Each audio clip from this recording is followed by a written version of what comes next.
Hello, everybody. It's me, Thistle and Verse, and today I'm going to be wrapping up what I read in April of this year. So, April was a decent reading month, actually.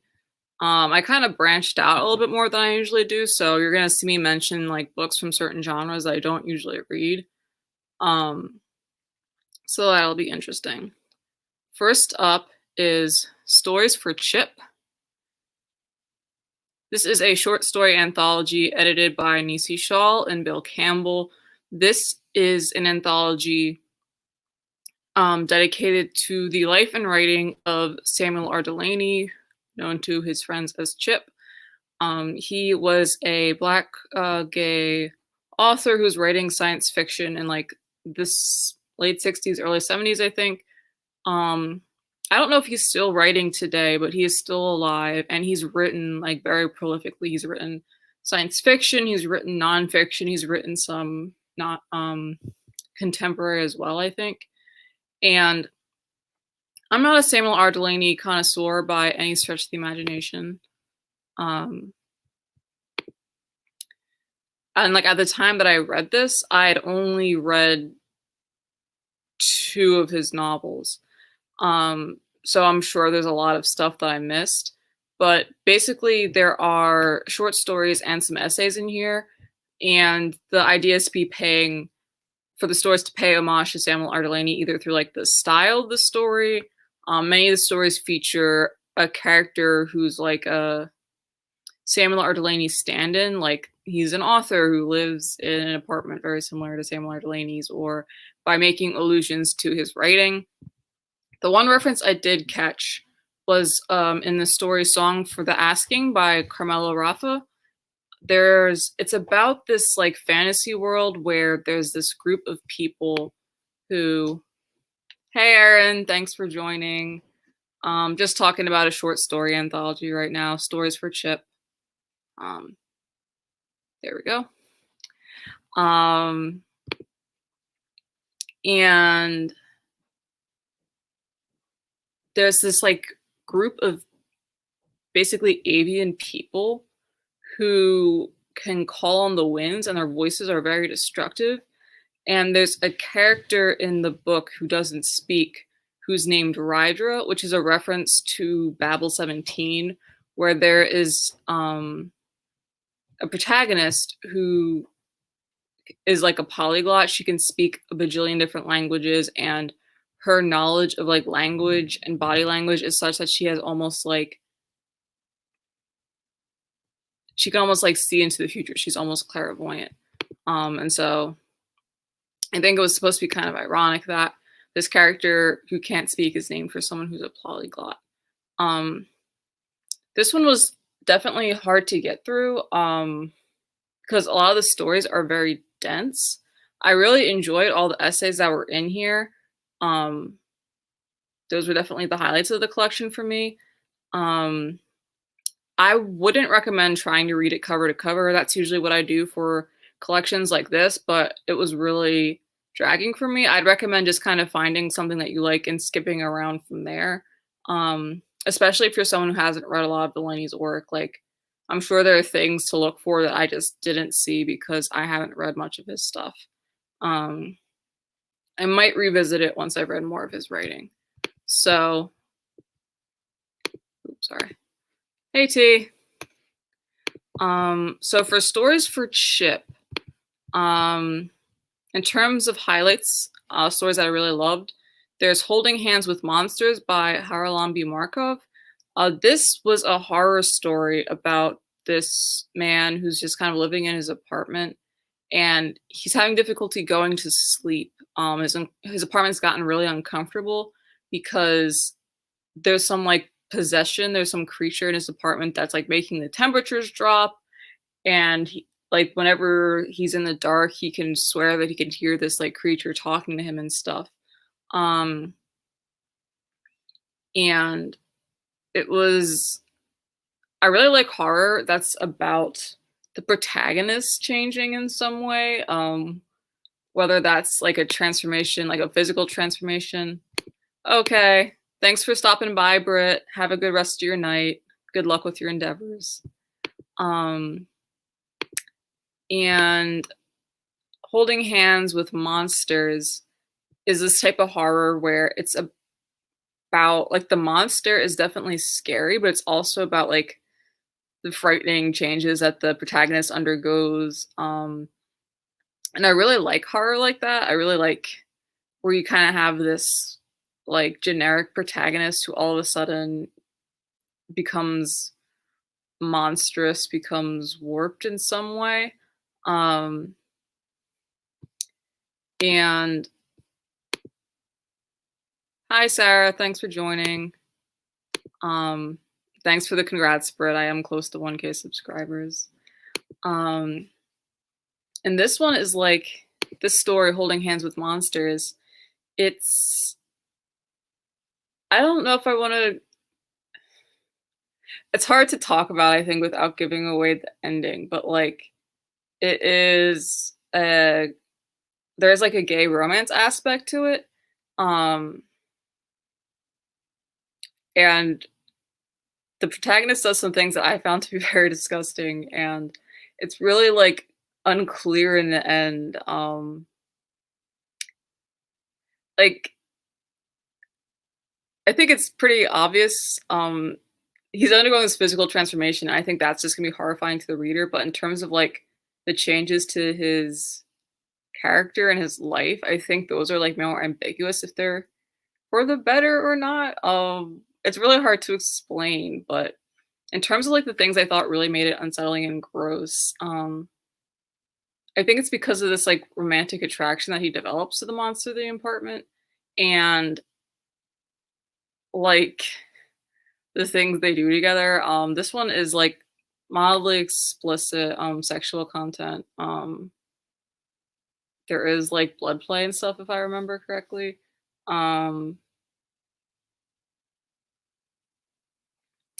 And there's times where the protagonist hurts the monster, and I didn't know whether I should feel bad for the monster or not. I just really was just like didn't know what I was reading, and also it was like a really like good confusion, I think, where I was like, this is terrifying, this is scary, and I can't look away, and I want to know what happens next.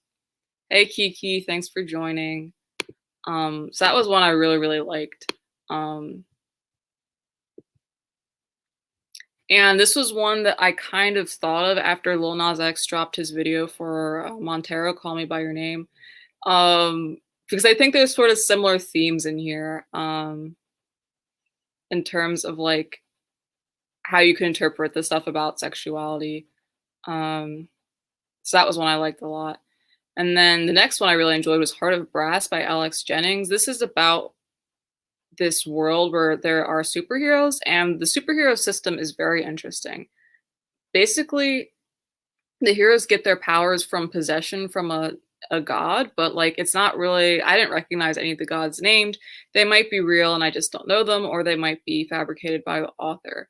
And it sort of made me think of stuff like House of Whispers by Nalo Hopkinson, Black God's Drums by P.J. Clark, where there are religions where, you know, a god would like ride you or possess you for a brief amount of time.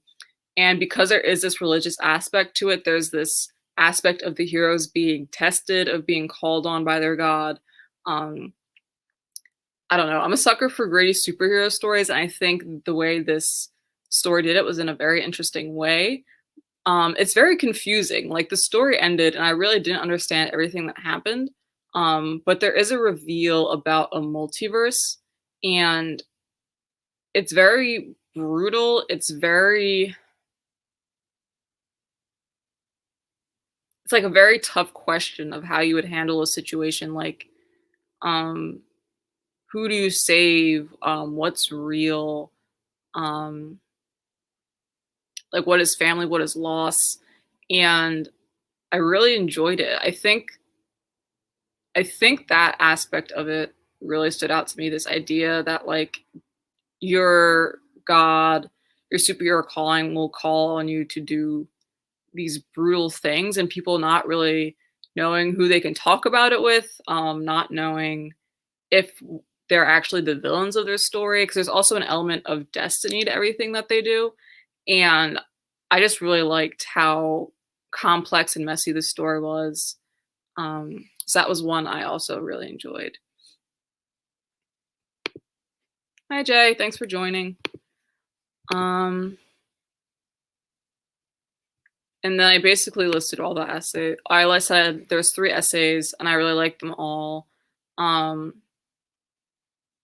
There's one, Walking Science Fiction, Samuel Delany, and Visionary Fiction by Walida Marisha, about a time that she interviewed Samuel R. Delany for a convention.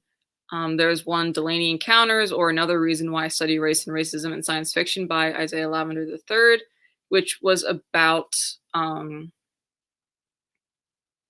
Isaiah Lavender III, who's a scholar of Afrofuturism, about his experience like in school, like studying literature in college, and ways he felt alienated by racism, and how Samuel R. Delany was sort of like a helpful presence for him. And also, he talks a bit about Afrofuturism.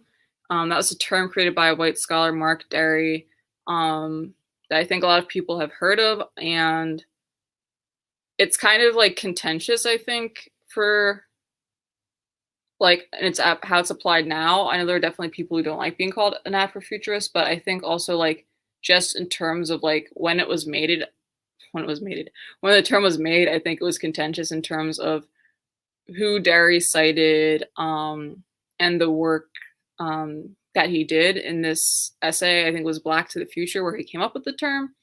Like, Lavender wasn't too impressed with Derry's work. He wasn't really loving the term of Afrofuturism. He thought that a lot of the authors that Derry interviewed did the heavy lifting in terms of like making connections and stuff. So that was interesting to read. And then the last one is called Real Mothers, a Blank Uncle, and the Name of the Father, Samuel R. Delany's Feminist Revisions of the Story of SF by L. Timel Duchamp. I said blank because it involves a homophobic slur that Delany said it's in his right to reclaim, but I'm not going to say it. And this is about Samuel R. Delany and how he wrote gender, and how he like credited other women with his development as an author, and in general, like the formation of a genre. I thought this was like super interesting from like a history standpoint, in terms of talking about what are the stories that genres tell about themselves, how do they memorialize themselves, how do they pick who was important or not. And this essay talked a lot about cyberpunk, and basically Duchamp argues that cyberpunk was created by a lot of women, and they really did a lot of the footwork for cyberpunk. And then later, when there were more male authors, they kind of shunted away the women from cyberpunk. They don't talk about them as originators. They don't talk about them as contributors. And they kind of muddy the waters of when cyberpunk started, because they aren't really acknowledging the women who wrote in it. And Duchamp talks about like the different ways that genres, I guess, make sense of themselves. Hey, Kay. Hi, Shay. Thanks for joining, everybody. And I thought that was very interesting, because I had definitely seen people sort of pointing to like borderline genre cases. So like Duchamp argues that like Handmaid's Tale is like a borderline sci-fi case. I guess because there's not a whole lot of technology in it, but it is a future dystopian. And people kind of pointing to these like widely known, widely respected works of literature to like legitimize the genre. And also people, another model, I guess, of talking about it, of genre and genre history, is like, I think they refer to it as the, I took notes, why am I not reading from them? I think they refer to it as the like the Oedipal model, which I said was kind of more so in like literary fiction, like fiction that is like considered like highbrow and stuff at the time that it was written, where there's like like a worry about um hmm, there's like a worry about the influences and like this need to like outstrip your influences and like I guess surpass your influences and then your predecessors. And then Duchamp also referred to something as the genealogical model or the I think they called it this the sibling model, where it's kind of like, you know, each author is a node and they have like multiple influences, and it's kind of more of like a network connection, which is how I view genre more. And I think that's like more helpful for me as opposed to people who want to go like, you know, Frankenstein was the first horror novel or Frankenstein was the first science fiction novel. Um, because I just think that genre gets really like gray around the edges, and I don't know. For me, like talking about it as like, here's this one author and their influences, and like this is like the ecosystem that produced this movement and stuff, and here's like all the factors into why we talk about certain things. It's I think more like natural for me and how I think about genre. And they said that's something they saw a lot more in like science fiction circles. So that was all just very interesting to me as a person who's mildly interested in history. And says that always happens. Women or minorities create something and white men take all the credit. Kay says, I believe women probably create so many things, do the hard work, and the men's come and slap their name on it. I can definitely see women creating cyberpunk. It makes so much sense. Aaron also, Kay also pointed out house music, which I believe was started by like Black gay men, and I want to say Chicago, and now in the US is predominantly thought of as like a white people genre. Yeah, it was interesting to think of like a way to gain legitimacy is like shunting people out of what you're doing, like not even just like in real time, but like historically. So that was an essay I thought was super interesting. And then in terms of like honorable mention stories, so like I talked about previously like stories I really liked or essays I really liked, and these were ones where it was like there are parts of it I enjoyed. It was like enough that it stuck in my head, but like also there are parts of it I didn't really know how I felt about. And one of those is Clones by Alex Smith. Um, I wish I had bought his anthology. Alex Smith is based out of Philly, so he's like sort of close to me. And he had a short story collection out, Arc Dust, and he's like indie, so I think it's like print on demand type stuff. And there was a brief period of time where I could have bought it. I think I attended a reading of his and I didn't for whatever reason. And I was being like, oh, I'm going to be responsible and save money, and I should have just got the anthology, but whatever. Maybe it'll be back on the market. I can find a used copy. And Clones is just very interesting. It was like very much an experience for me. Like I couldn't tell you what the point of it was or why things were happening, but basically there's like two narrating characters. There's this like white guy from like some future time period who's like navigating like gay dating scene, and like also what else was he thinking about? And just like kind of life in general. I was having like an existential crisis.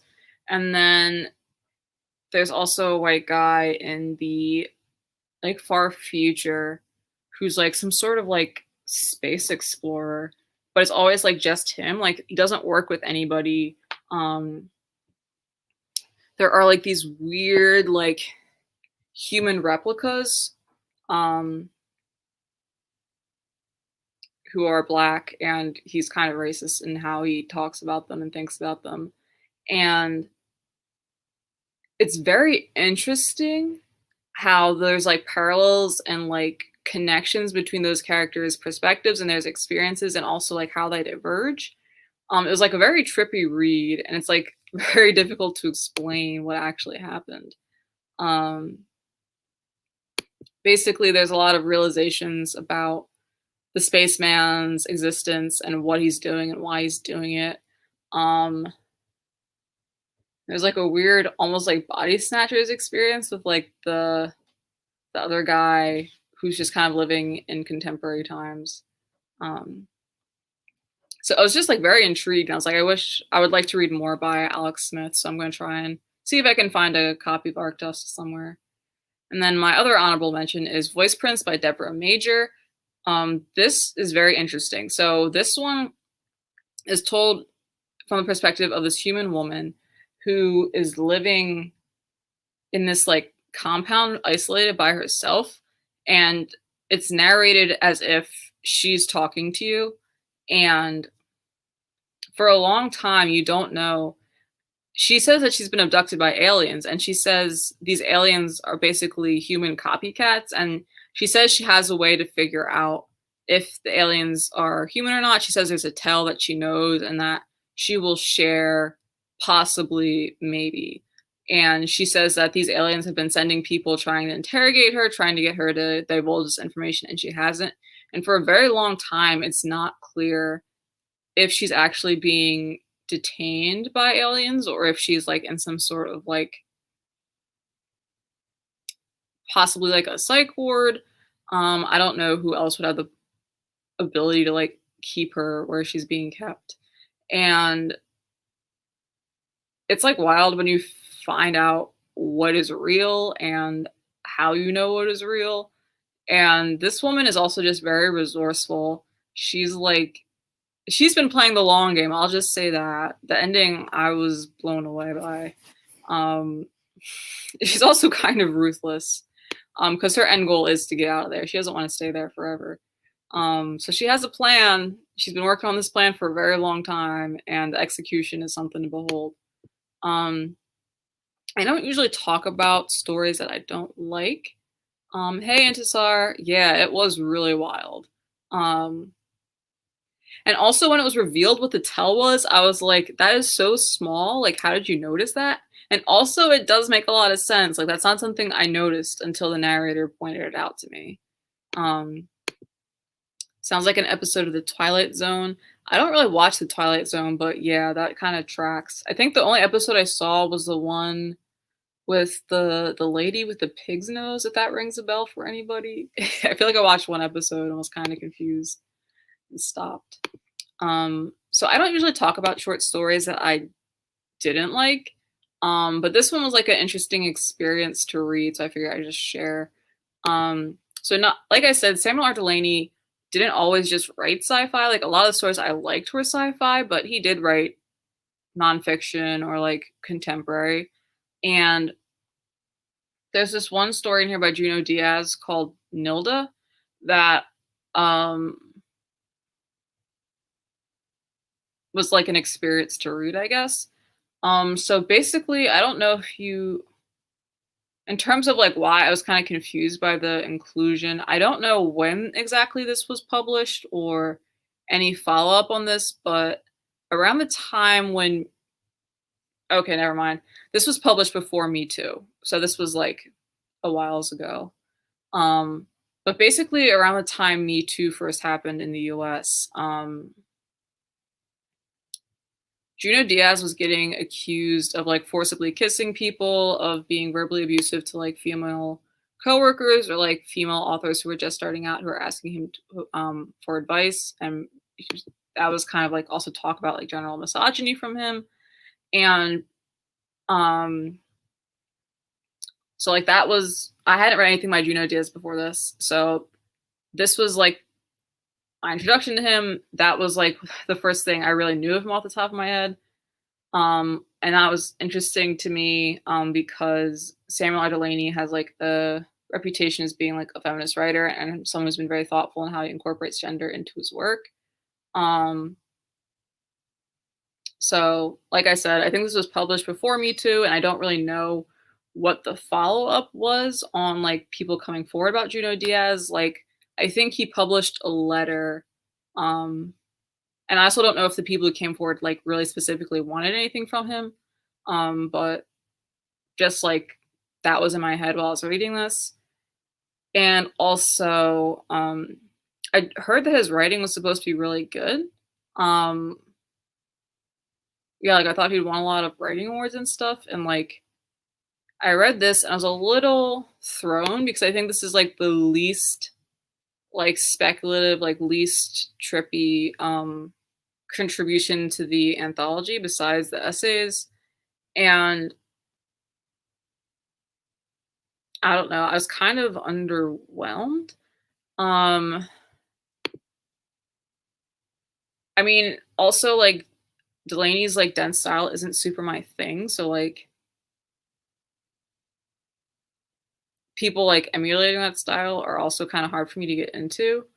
But this story was an experience in that it's about this like young man who I think his brother has recently died, and he's always been in love with his brother's girlfriend. And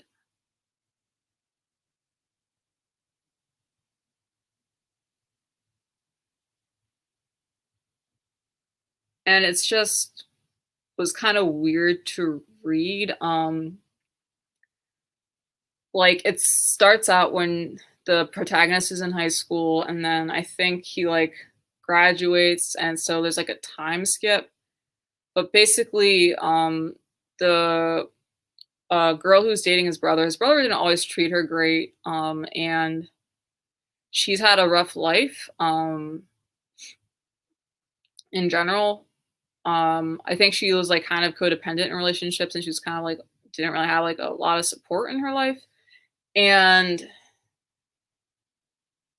so he like sees himself, I guess, as a possible protector, but also he like doesn't really ever seem to talk to her, connect to her a whole lot.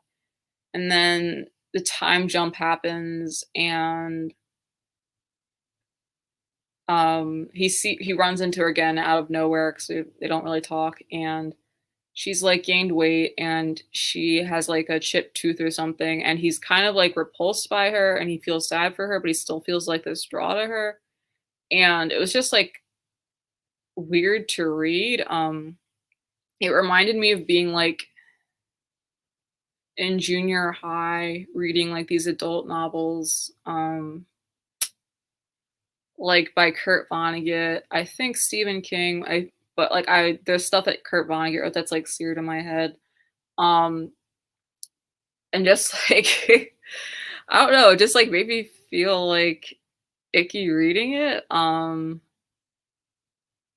Like there's something about being like a young kid who hadn't dated, hadn't really been in a relationship, reading these men writing about male protagonists and like how they view women and their relationships with women, and feeling like this is very sordid. Like, is this what I had to look forward to when I grow up?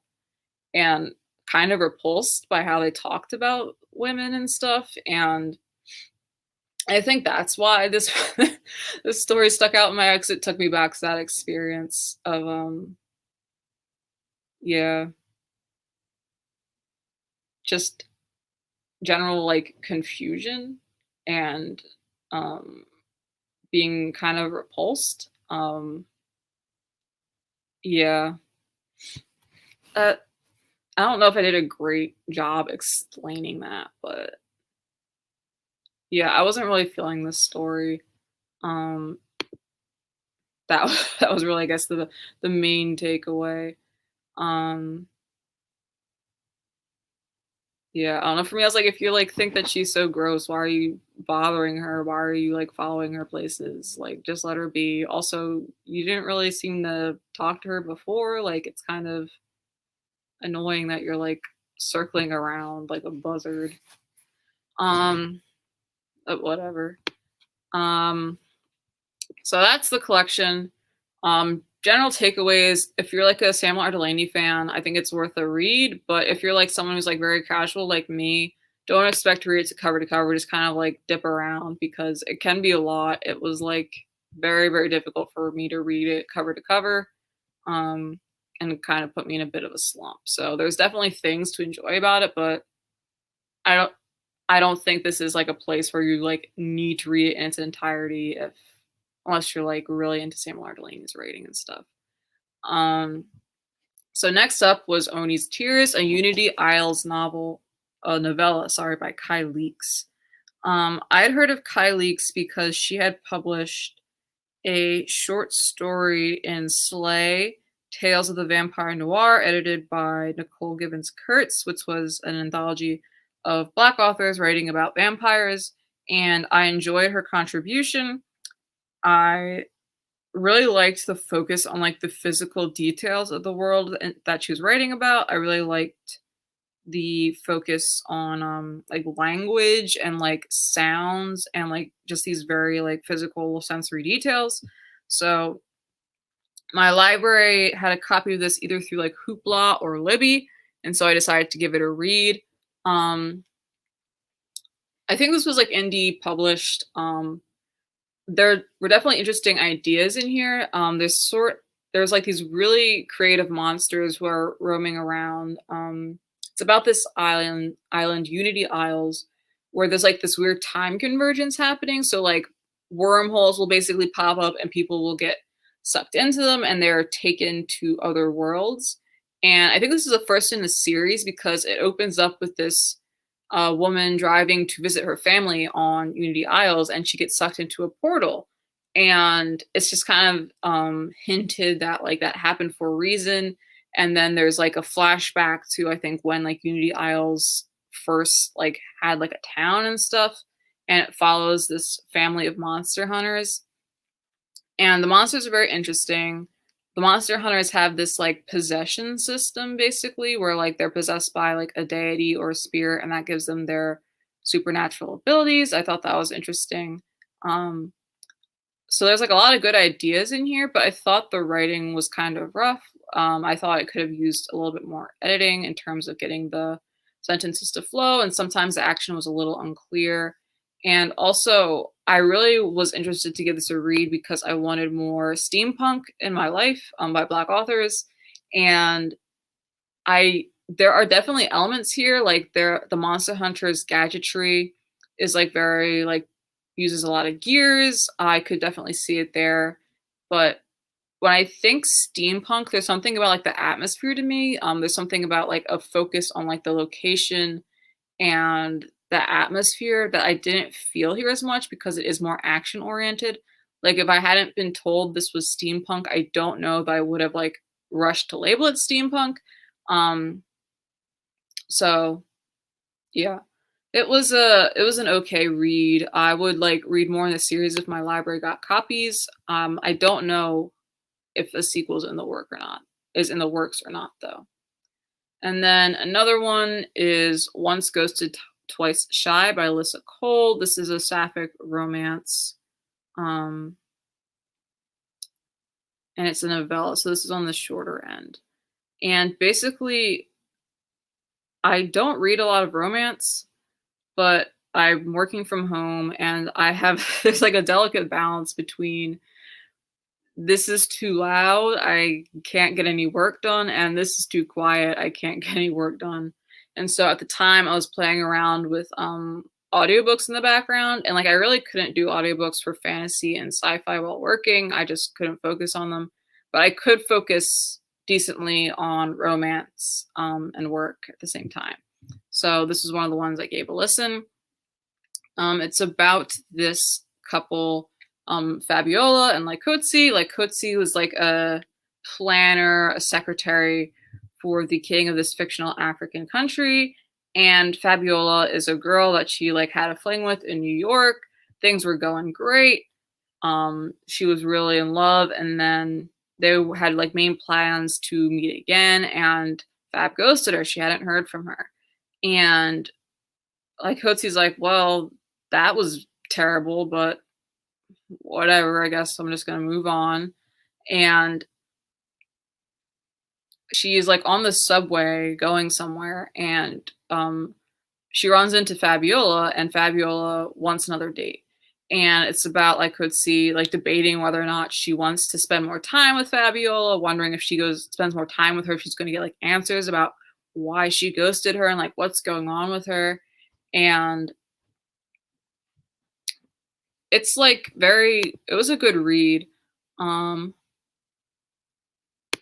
Okay, Kay says, I agree. It's easier to listen to romance in the background. Sci-fi/fantasy is more complex. Yeah, I kind of need to be taking track of like the world and stuff.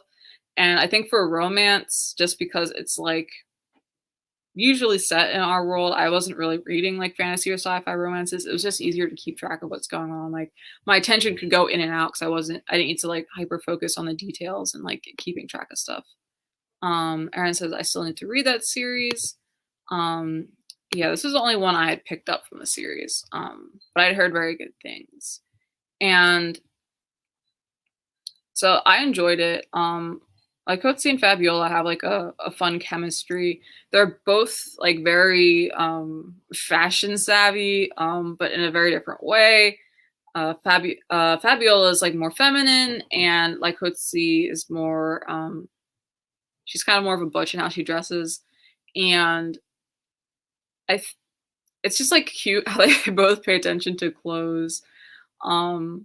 In terms of like where they're gonna walk because they got new shoes and stuff, and like do they trust the attendants at these restaurants to watch their coats for them and stuff like that. And Alyssa Cole has written I think it was a thriller, When No One's Watching, and I could see how she made the jump from romance to thriller after reading this, because there was a lot of like interweaving of details, and like a lot of suspense in terms of figuring out like, okay, like why did Fabiola just like disappear? Like what was going on there? So I could see it after reading this book. Like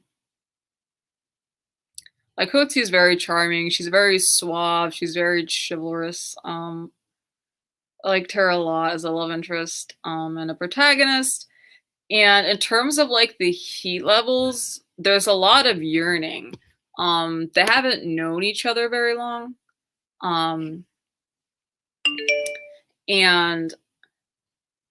they had like that one good night, but then that was kind of it.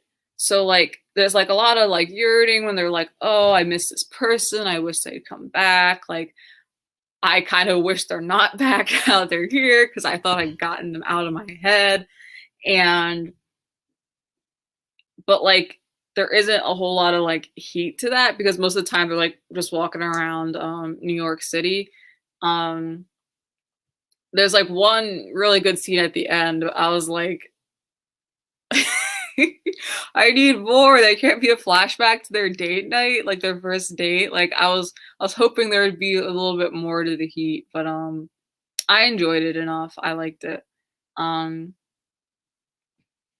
Yeah, so if you're looking for like a fun romance, I would definitely recommend Once Ghosted, Twice Shy. Kiki says, I like that novella too. Kay says, I read romance when I'm about to get in a slump or when I've read too many heavy subject matters. I'm kind of still shopping around.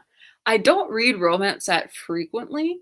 Like I think before Once Ghosted, Twice Shy, the only other romance I'd read had been Tempest by Beverly Jenkins, like a year prior, possibly even 2 years prior.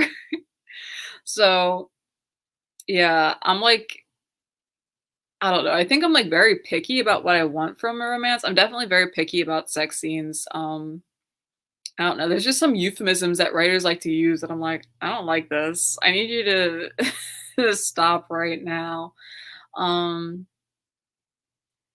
And I am like interested in people's characters, but it's a little harder for me to like get like really wrapped up in a character and like really invested in like a character and wanting to see them be happy.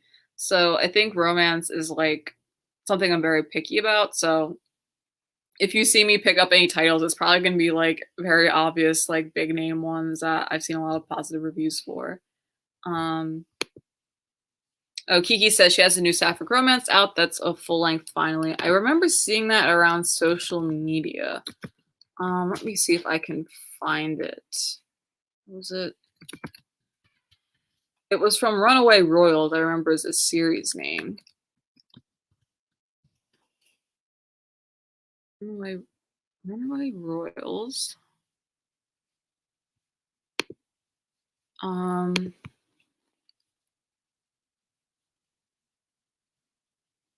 Oh, How to Find a Princess. Let me see if I can find the cover so I can show you all.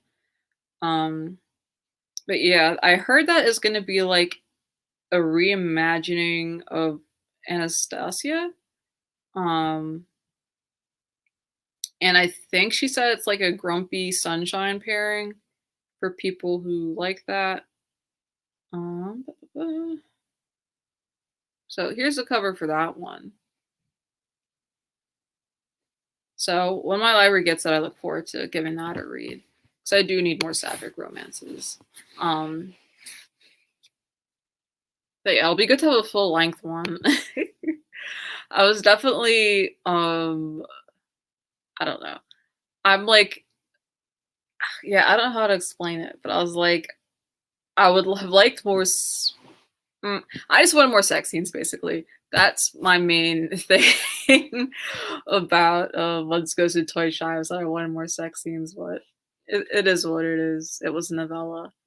So then the other romance audiobook that I listened to was Let Me Love You by Alexandria House. That was a recommendation from Ashley of Bookish Realm. I think this was like her favorite read of like 2020 or something like that, or one of her top 10. Ashley of Bookish Realm reads a lot of. She reads like pretty widely, but when I think of her, I think of romance and Black love romances. She has a channel, now that's what I call Black Love, that she hosts with Deidre of Shade Tree Reads. And I think that was how I heard about this one. How is the brightness always too high? There we go. Let Me Love You by Alexandria House. And this one was a really good read. So I listened to this, I already said I listened to this one on audiobook. I didn't really have a whole lot to say about the narration for Once Ghosted, Twice Shy. Generally, I thought it was good. I didn't really have any like constructive criticism about it. Like I thought it made getting through the story really easy. I thought the narrators did a good job. I really like listening to their voices. This one's a little different in that it is a male-female pairing, and there's also like a pretty big tone difference, I guess, pitch difference in the voices. So I think in audiobooks for romances, it's pretty common to have like each chapter narrated by either one of the love interests. And I think the way they do it for price's sake is that, or just I guess ease of divvying it up, is that they just kind of say, okay, you are this character, you're going to read this character's chapters, and you're this character, so you're going to read that character's chapters. And for Once Ghosted, Twice Shy, it wasn't really too, I guess, jarring because the voices are so similar in pitch. But this one, it wasn't jarring per se. I guess I'll get into it at a later time. I'm kind of jumping the gun here. But I'll say that both narrators did a very good job. I really like both of their voices and their readings. I really like the romance here. This is about a single mother, Jo, who's working at this like jewelry like boutique that she's like not super into, but she's recently divorced and she's kind of looking to support herself and like find something that she's passionate about. And so she's hoping that this will do that for her. And one day, she doesn't usually make deliveries to clients, usually just stays in the store. But one day the delivery person is out, and so she's tasked to deliver a piece of jewelry to a rapper, Big South, who is like local to the area, but also he's like a huge name, like genre changing, like legendary rapper. And so she goes to deliver this piece of jewelry to his apartment, and like while she goes there, she's very unfriendly. Like bodyguards are kind of like giving her like drama and stuff and giving her trouble. And then like she finally meets Big South, and like he just had like slept with some woman the night before, and she's still there, and it was like very awkward. And she's like, "Why are you conducting yourself like this? Like I'm just here to drop off some jewelry." And so they get off to a bad start. And I think she tells Big South about himself. And of course, Big South loves this. He can't get her out of his head. And so I think she's going to like some industry party with a friend. Her friend's an aspiring actress. And Big South is either like a friend of the director or he's like connected to the movie somehow. And so they get to this industry party and he sees her and he invites her over to his table, and she becomes more open to his advances. And I really like their dynamic. Jo's funny. she's just very plain. She's just very blunt. Um, and she's kind of says her opinion about stuff. And Big South is more. Hmm, I don't know how I would describe him. He's hmm, I think he's very protective about the people and things that he cares about. Um, so he is also divorced. He has a daughter by this like model that he used to be married to, and they have a contentious like custody agreement. And he's very protective of his daughter. Um, and he eventually becomes very protective of Joe, and Joe also has a daughter. And I really liked sort of how their stories paralleled each other in terms of them both being divorced and like them both not having like great former relationships, and so them like having this better relationship now, and like how they're both working on incorporate like this other person's child into their family, and all that stuff. It was a lot of fun to read. um Sorry. Kay says, "Ain't not a wrong with that. I've been needing more sex scenes, but not too many like this one I read." Sex scenes are, I feel like they can be really hit or miss. I see people live tweeting some sex scenes. I'm like, that sounds terrible. That's I wish the author had just deleted that. I just don't have Fade to Black. That doesn't sound like that's it. Yes, Sarah, the cover is beautiful. Um Kiki says, "Ooh, I've seen that around. The author seems popular."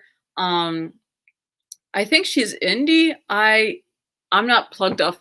Ugh, I'm not plugged in enough to like Romance Landia to know what is what. That's basically all I'm gonna say. Um, Kay says, "I started Set by Alexandria House, and OMG, it was steamy. I'll eventually finish it." She knows how to pick her narrators. Um, This one was steamy, which brings me to the question of narration. For the first, I don't know, half of the book or so, all of the sex scenes were coming from Joe's point of view, and she is fine in terms of narrating Big South stuff. But I was like, if Big South was narrating Big South's lines in these sex scenes, I think that would just elevate it, bring it, improve it. So that's why I brought up that part about the narrators at the beginning. Um, but yeah, they're still good, and we eventually do get to sex scenes from Big South, also known as Everett, his point of view. So we do get to hear him narrating his lines. Um, but yeah, that was just me being picky. I would have liked for the sex scenes, if it was possible, to somehow divvy it up so each love interest is narrating their own lines, but I'm sure that is work intensive and requires coordination that probably makes an audiobook more expensive. Um, but yeah, there's a variety of sex scenes in here. They're all very steamy. And I also liked Alexandria House's like the humor in the story, because I mostly read like serious stuff. Like I don't read too much stuff that like makes me laugh. And their like relationship was so cute and so funny. The banter was pretty funny, and there was a scene where, what was it? It was early in the relationship where Big South had to go like record a track for an album, and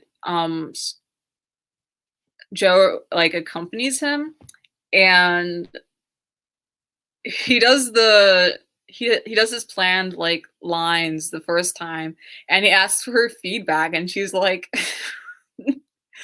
weak, it's weak. I don't She's like, it needs work, and he's like, what do you mean it needs work? She's like, it's a track with a feature on. She's like, the guy you're featuring on this track is just gonna eat you alive. Like he's gonna carry this song. Like this needs work. You need to do better. He's like, better? Okay, I'll show you better. And I won't say exactly what he said when he got in the booth, but just I don't know if I'd say it's a little disrespectful. It's a little disrespectful. Um, Wasn't mad at it. It's very specific. I feel like would you I don't know.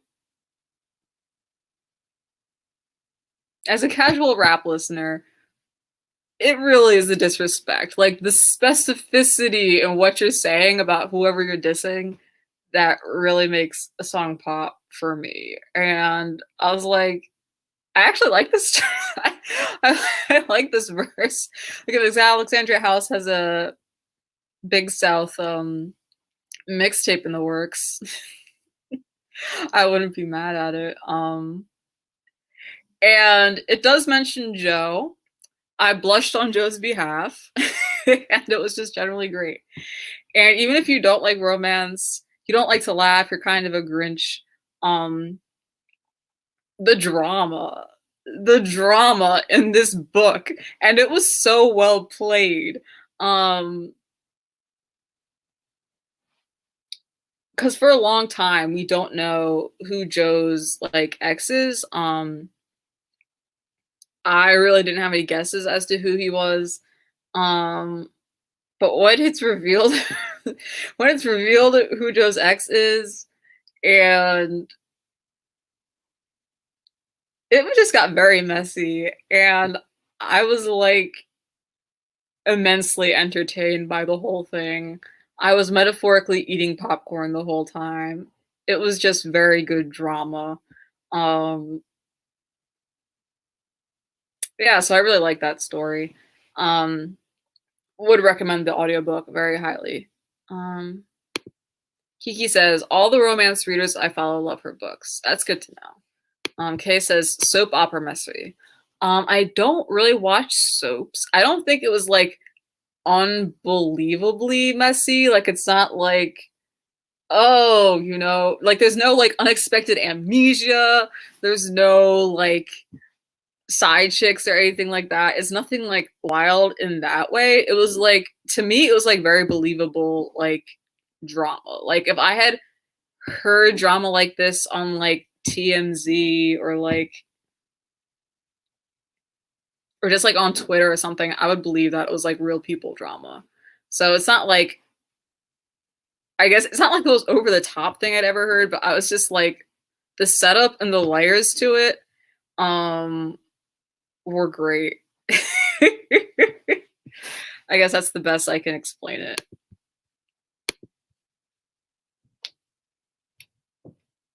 Oh, also there's a character who's British and no one bothers to call her by her name. She's always like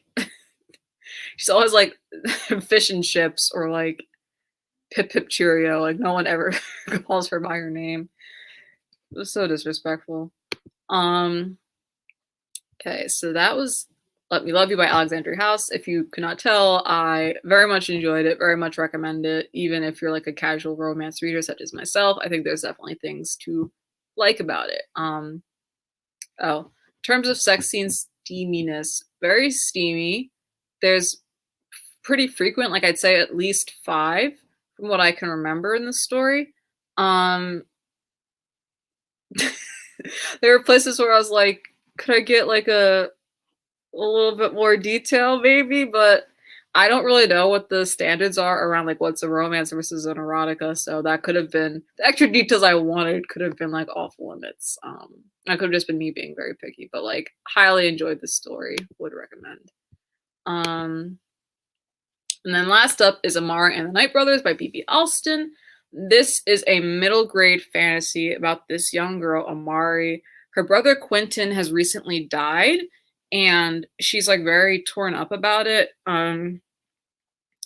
obviously. And she goes to this like private school. She lives in what is it, the Rosewood Projects, and she's like a scholarship student at this like very white private school very wealthy students, and she's kind of getting picked on. And then her brother dies, and like that's like her main support system. Her mom's just kind of busy with work and stuff. um I don't remember if her dad's around or not. I can't remember her dad. I don't remember if it was just because he was always working or if it was because he's just not in the picture. um and so like her brother dying just like makes things that much worse. And one day she gets a mysterious suitcase delivered to her apartment. And they say it has something to do with her brother Quentin. So she opens it and she finds out that Quentin was oh sorry, her brother doesn't die, he disappears. People generally think he's dead, but Amari does not. So she gets this mysterious suitcase that is supposed to be related to her brother Quentin somehow. And she opens it and she finds out that Quentin had a job working for this magical bureau.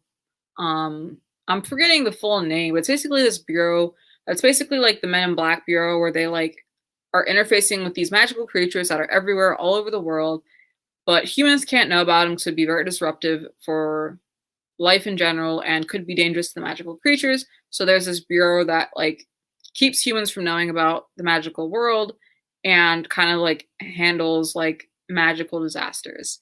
And Erin says she loved this book.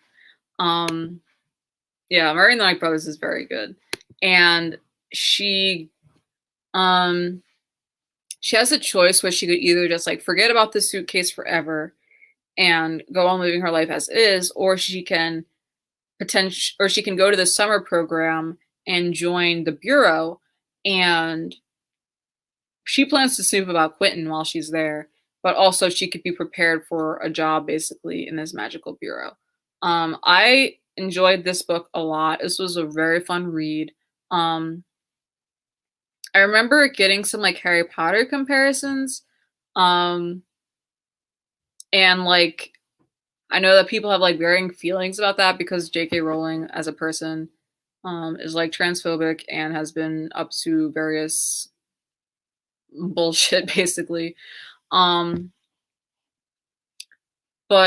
in terms of like if like there was someone who really liked Harry Potter and was looking for someone else, I do think this is like a pretty easy, I guess, transition. Like I could definitely see it in terms of like, you know, there are like statues and stuff. Like scenes with statues that kind of made me think of it. There's like a sorting and like a scene like that that kind of made me see it. So like if you're like looking for something similar, like yeah, I would say this is it.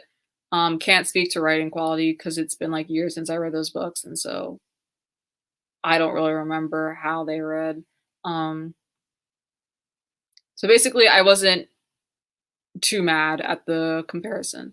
I enjoyed the world of the Bureau. It is very fussy because it's a magical government building, so there's like all these rules and this red tape.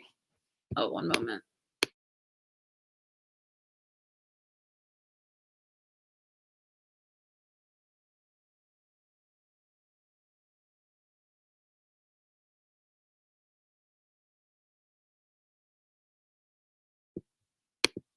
Sorry. My mom was asking me about what I wanted to do for dinner. Kay says, I enjoyed Amari. I bought the book and the audiobook. I've never read Harry Potter, so I don't know how to compare. It gave me Men in Black and Spy Kids. Yeah, I thought the Men in Black comparison, that was also something I'd seen in marketing. I thought that was very appropriate. I could see Spy Kids too. There is a lot of like tech and stuff in the world, even though it is a fantasy. So I feel like those are all pretty apt comparisons. I'm the only person on the planet who hasn't read Harry Potter. I think you're doing fine, Erin. I think you're doing fine. So where was I? Oh, so there's like a lot of like red tape and like rules and stuff and like very elaborate department names and stuff, which was funny to read. And it's also still very a chaotic place because it is like a magical department. So there's like talking elevators, there's like almost like I guess like wormholes or something to other worlds in some of the offices. I remember there's a scene where someone has like their office on the ceiling. There's like a department where members like change their name every day. Stuff like that. And I thought that made the story like very charming, very whimsical. I liked Amara as a protagonist and her relationship with her friends. So when Amari gets there, there's sort of this sorting that happens. And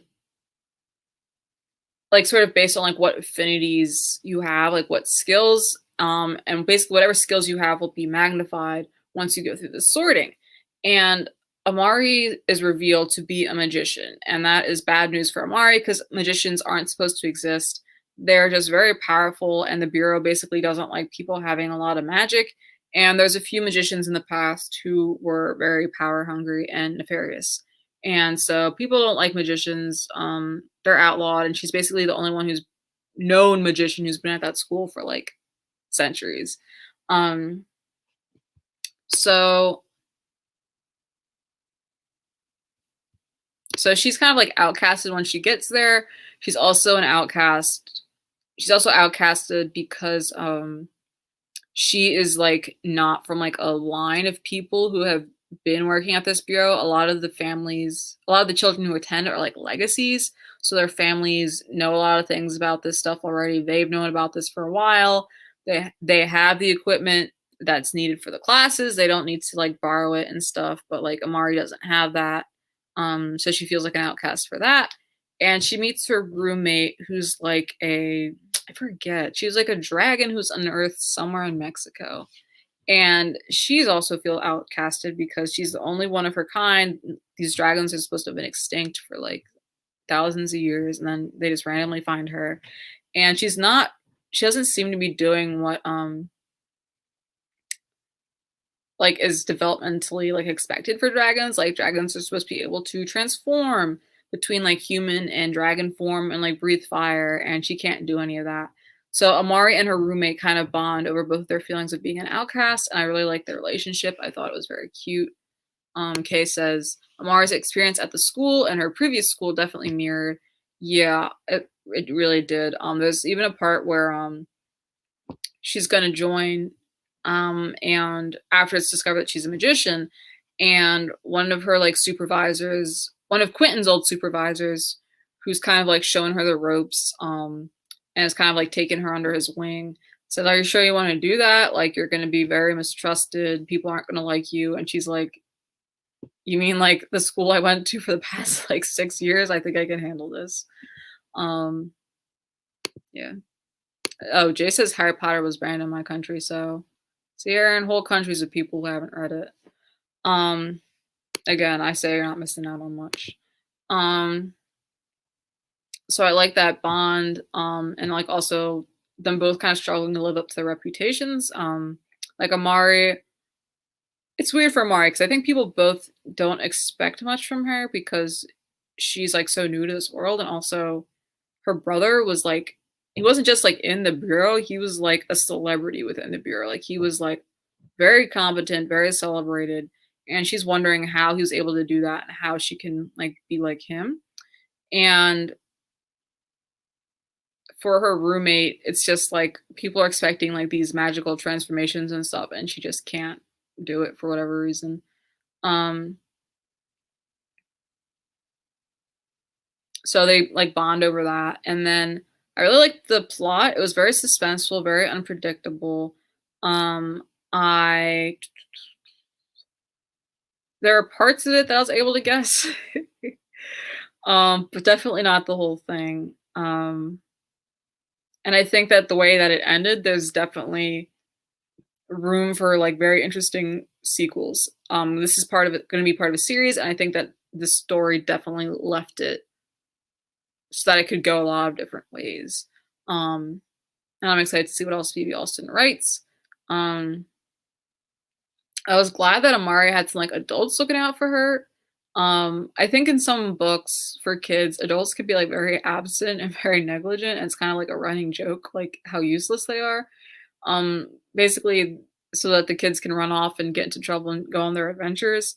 Um, and here the adults are around. There are two adults who are like taking Amari under their wing because she just doesn't have a family looking out for her. Like her mom doesn't know about what's going on. So as Amari's having trouble at school and adjusting and everything, she kind of goes to these two adults. And some of the trouble she experiences does come from the administrators who don't like magicians, and so they do like petition and try to change certain rules so that like she can like go through school as smoothly as possible. Um, and towards the end, she finds like the beginnings of a larger support network, which I think is going to make some of the sequels very interesting. Um, yeah. Sarah says I liked her roommate. Yeah, her roommate was cute. Her roommate can make a lot of tech stuff, and that was really neat. Like her ability is basically that she's just very inventive and very creative. And yeah, Sarah says I'm reading everything Amari. It was really good. Yep, would recommend. Um, even if you're not like a, even if you don't like have a child you want to pass it on to or you want to read it with, I think it's still very fun to read as an adult. Kay says, loved all the twists and surprises. The Van Helsing father was annoying. Van Helsing father was terrible. I was like, where's the change.org position to get this man removed from his job?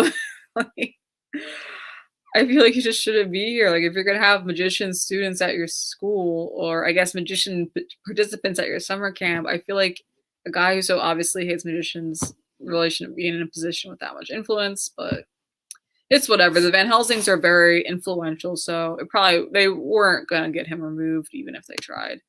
Um, I think I sort of touched on this in my last wrap up where I talked about Wings of Ebony by JL, but there is, I don't know if it's a trend. I feel like it is the beginnings of a trend of using a character, a black character's like introduction to this magical world as like an allegory for black people navigating predominantly white schools or predominantly white towns. And I felt like that started with like Legendborn by Tracy Dion, where the main character is going to a predominantly white institution, a college, and then also she finds out about this magic society that is very white and has a racist history and links to chattel slavery.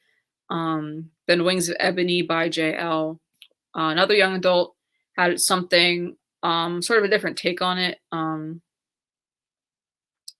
where it is the main character joining this magic world that's hostile to her because she is human, and also because she is black, and this magic world has like a history of colonization of the black indigenous people.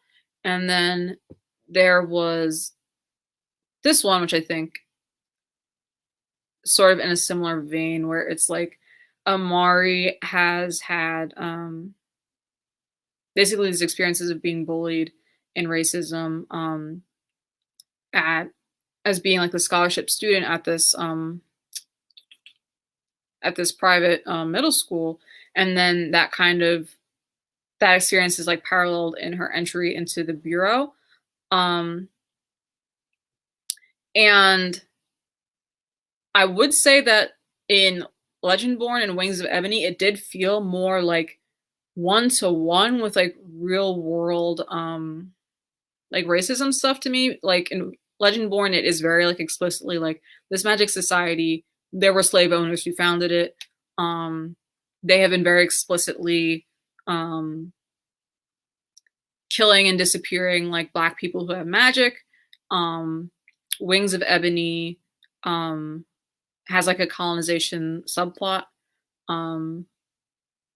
So like that it feels more one-to-one.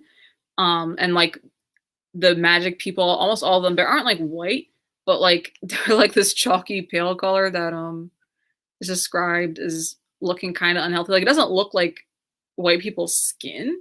Like it's like literally like chalk looking, but it is still kind of like parallels in that way. And here it's a little different, where Amari is being like picked on and stuff because she does have like when it's time to like do track or whatever, like magic track, like she doesn't have the magic sneakers that she needs, so she gets like the beat up magic sneakers from the gym closet instead of having like a nice pair like some of the legacy students. But the bureau to me seemed more like racially and ethnically diverse than like the magic world in those other two books. Like in the bureau, like I remember there being an Asian like human like agent around. I remember there being like an Arab agent. Like like it seems like there are still parallels, but it doesn't seem to be like as one to one in talking about race. Um, so that is kind of like a change um, in terms of like how I see that trend playing out in publishing. And like the magical world so far isn't built on like a real world like exploitation like system or process. Um, at least I haven't seen one laid out yet. And like if I had I was gonna say like if I had to make a comparison to another like fantasy oppression system, I might say the fifth season by N.K. Jemisin, where there is like this group of very powerful people who are hated and feared for their power, and their experiences like mirror like Black people navigating racism in the U.S. and all the protagonists who have this power that we spend a lot of time with are Black, but it isn't like quite as one to one as like Legend Board or Wings of Ebony. Um, so I do want to give that, I don't know, caveat. Kay says, I agree. It did seem pretty diverse with descriptions.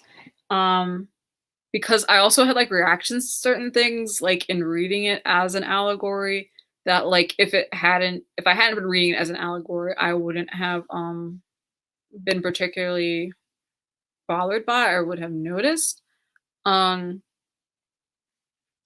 and I think one thing for me was that Amari seems very intent on proving that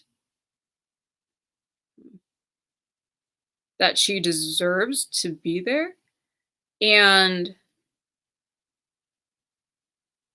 in ways that I don't know that other characters do, in ways that I don't know.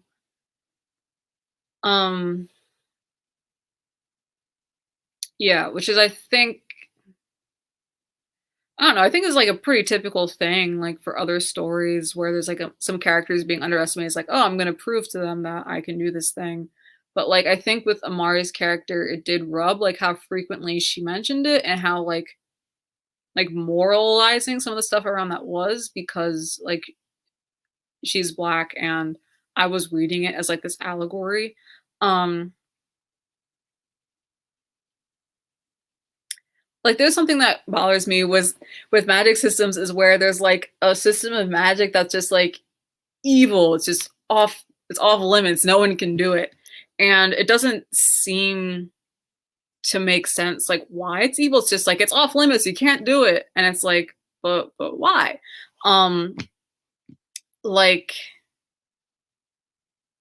like I'm the person who watched Avatar: The Last Airbender, and when Katara's like, bloodbending is evil, we can't do it, I was like, but why? Like, what's the difference in you bloodbending somebody off a cliff as opposed to you earthbending them off the cliff, or airbending them off the cliff, or firebending so they have to back away so they don't get burned and then they walk off the cliff? Like, what is the difference between all those things? Like, to me, it's not really like the certain magic, it is how it's being used. And there's just certain ways I think Amari that feels guilty about like the magic that she has access to and what she can do, because magicians have like different specialties. And Jay says, ahem, Hama deserved better. Yeah, I think there's like a lot of nuance in Hama's storyline that will only see the light of day in fan fiction. I don't think it's going to happen in the canon Atla universe. So like that's just something that I'm always going to be like, but why? So there is something that Amari does to defend herself where I was like, she feels very guilty about it. I'm like, that's all well and good. But there's like a way that she reflects on it later in a way that kind of gives it like a moral like lens, like a lesson to the reader where I'm like, this doesn't, I disagree, but you know, Amari can do what she needs to do. She's a kid. She's like, I think she's like 10. Um, I don't know. And just because it's like also I have ideas around what I think is fine in terms of self-defense. Like for for further context, when Lilo and Stitch happened and Myrtle was bullying Lilo and Lilo had to mollywop her, I was like Myrtle, come on. What did you think was gonna happen? Like, I don't know. There's like a seed. Okay, so the seed here is that um so Amari gets a death, well, maybe it's not a death threat, but her room is vandalized basically. And someone has drawn a picture of Amari dead with like a stake through her because that's how magicians are usually killed. Um like in her room and her stuff is trashed. And the whole time that Amari has been here, there's been one girl in particular who has been like prodding her for being a magician. She'll like ask like intrusive questions about her in class, and like she's just generally been stoking fear about Amari being at this camp. And so when this happens, Amari is like very reasonably to me like, you did it. This is your fault. And I maybe she swung on her, maybe she just like said this is you, like you did this. And I didn't think that the person did it, but given the information that Amari had, I think it made sense. And even if the person didn't do it, um, she's been stoking fear about Amari here this whole time. Like she's been feeding the fires that led up to this moment, potentially. Um, I couldn't stand that little heifer. No, terrible, the worst. So I wasn't like mad at it, and also like there were adults around, so Mari didn't really do anything. Like I don't think anything really came of it. And then later, this girl finds her while she's like wandering around like some basically wizard mall with her friend, and this girl has super strength and super speed, and she basically decides that she's gonna jump Amari, and Amari's like her friends come up and like they make a ring so no one can see them and stuff. And Amari's like, can my friend at least get out of here? Like this has nothing to do with her. Like, can she leave? And the girl's like, no, I'm gonna beat you up in front of your friend too. And then Amari accidentally defends herself.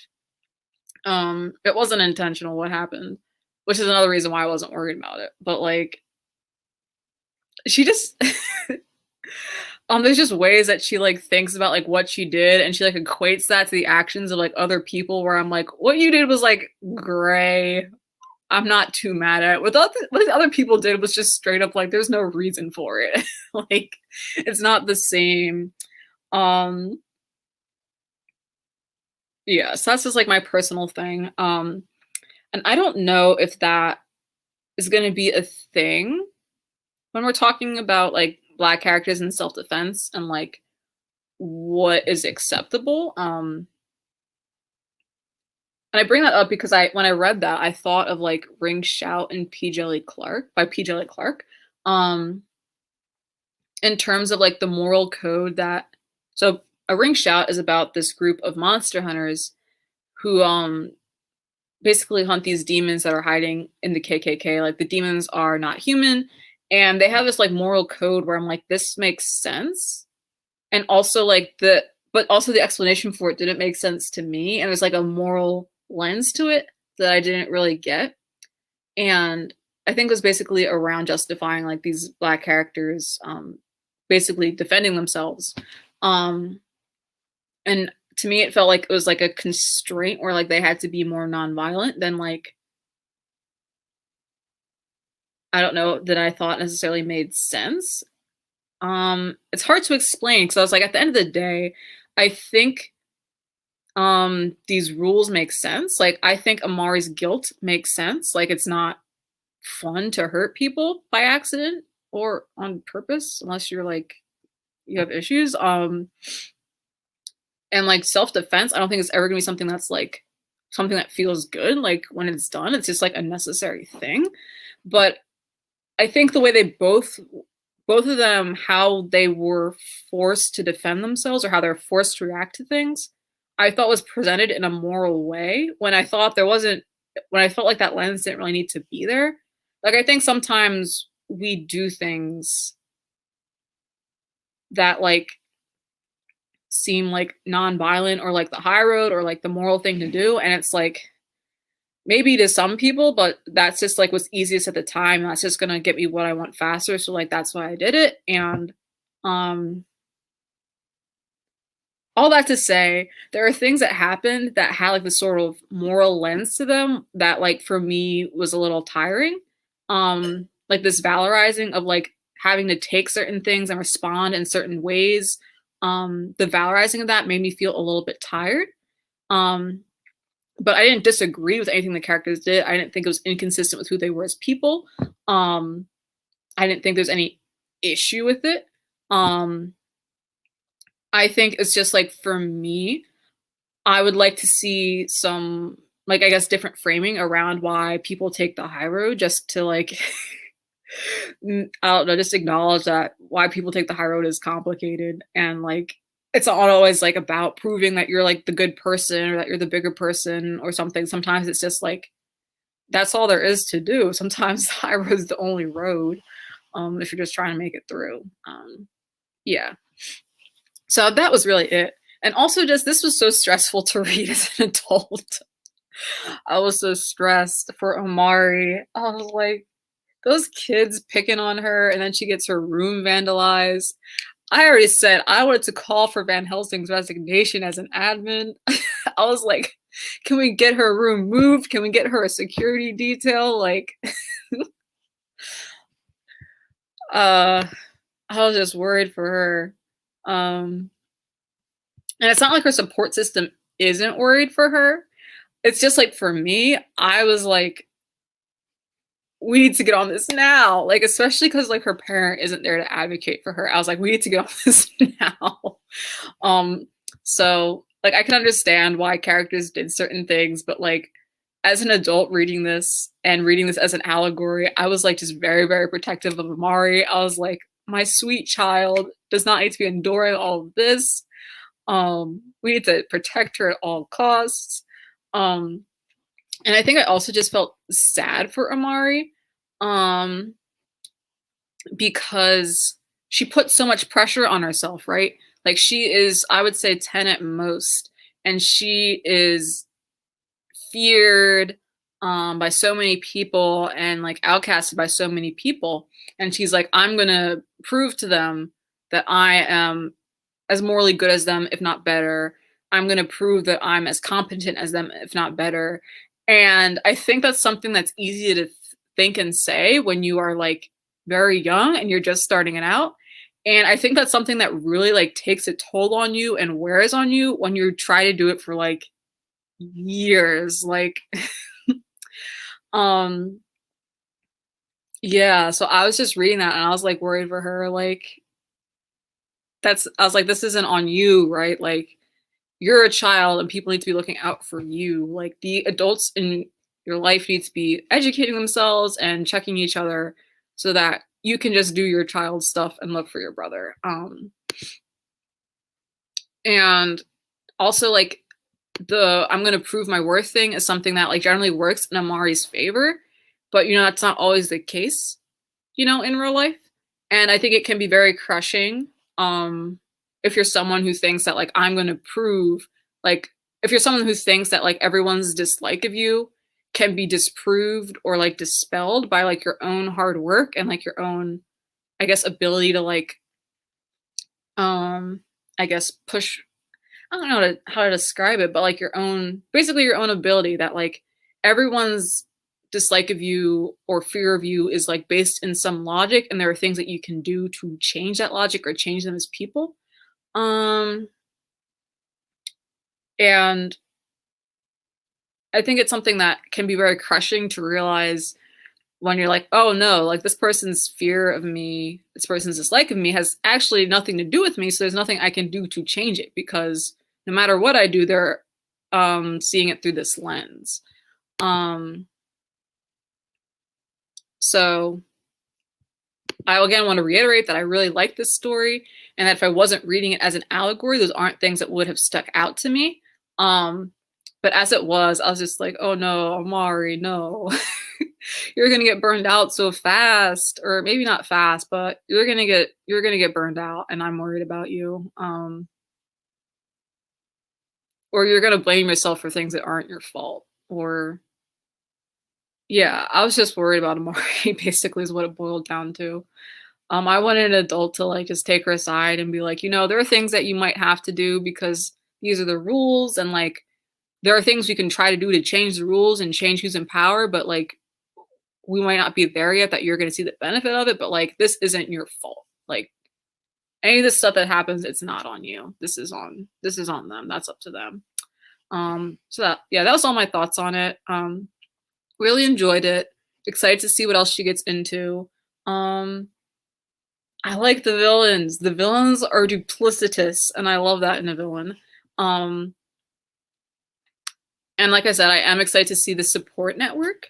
It's revealed at the end that there are like other magicians kind of around, and they reach out to her, and I'm excited to see like what those connections are going to look like, and like what how are they going to shake up the society of the bureau now that she's kind of like there and she's like making herself known, and like what are the ripple effects of that going to be. So yeah, I enjoyed it. I'd recommend it. Yeah, good read. So I'm gonna go through some of the comments I missed because I was on a rant. I was trying to explain it, and it felt so clear in my head, and then I felt like I had to keep giving like points and text to back it up. So I think it got more airtime than it really needed. Kiki says, "Oh yes, this point you make me want to read this now." Yeah, this is what I'd messaged you about, Kiki. This is just like a thing I'm thinking about. Like it's not the like high road thing isn't something I'm seeing all over the place. Like I've mentioned, I've only seen it in like 2 books. But when I do see it, I take note, and yeah, when I just see it, I take note. Kay says of Amari, getting back at the person who tried to jump her, and also the person who tried to jump her had super speed and super strength and has been training their whole life because they're one of the legacy families and like fighting techniques and agility and all this. And like Amari's just showed up last week. She's not an MMA fighter. She doesn't have super speed or super strength. She's not even supposed to be using her magic. So when she showed up to jump her, I was like, anything that comes out of this really is not your fault, Amari. Like, Kay says it wasn't malicious, and sometimes you gotta be someone's karma. Honestly, though, like the whole time, people are like, you can't trust magicians. They're really powerful, and they're really volatile, and they're unpredictable. And then, people keep jabbing at Amari because she's a magician, and then they're shocked when like magician things happen, and they're powerful and volatile and unpredictable. It's like, why? You could have just so many ways for you to handle this didn't involve what you just tried to do. I would like to reiterate that I don't even know if Amari was even able to do anything when she found out the vandalism in her room, because everyone was around. I'm pretty sure people got between them. And this person is like, I'm gonna jump you with my super speed and super strength. It seems like a fair fight. Kiki says, this reminds me of a novel I read in which the daughter finally returns home and sees the father who abused her. I hated how the author framed her taking the high road. Jay says, high road equals survival mechanism. Kiki says, she wrote something like, I took no pleasure in his groveling because if I did, it would make me as bad as him. Says, no, those aren't the same at all. Yeah. Sometimes you take the high road. Oh, sometimes the high road just means swallowing pain and you hope you find your release later. Yeah. Like, was I expecting like Amari to like start the change.org petition and remove the very influential Van Helsing admin and, take righteous vengeance or whatever on everyone who's bullied her? No, that probably isn't a good use of her time. And it isn't realistic, but I just would have liked some more perspectives around why people take the high road. Also, what was it? I don't know. Because there's also some stuff that her friends did. Where like again, everyone's young. But like I don't know, just like certain things around the framing where like she had just gotten this vandalism had just happened. She's obviously very shook up. And she doesn't know if she wants to be at the bureau anymore. And some of her friends are like, if you leave, you're letting them win. And I think it's an understandable thing to say, especially because they're kids and this is probably the first time they've encountered something like this. But like for me, I'm just like, I don't know, what is winning, right? Right, like, for me, winning is Amari, finding out what happened to Quentin and having a long, enjoyable life with people who love her and care about her. Um, I don't know. I just didn't want Amari to feel like she had to sacrifice herself to make a point. Um, right? Right, because also in all these in it, I think there's like, I don't know. Like to me, if Amari had been like realized like, oh, I don't want to be here, but she stayed anyway just to prove a point, like to me that's not winning. If she's like miserable and there's nothing about it that she wants to do and there's nothing in it for her, then to me that's not like winning. Yeah. So that was really it.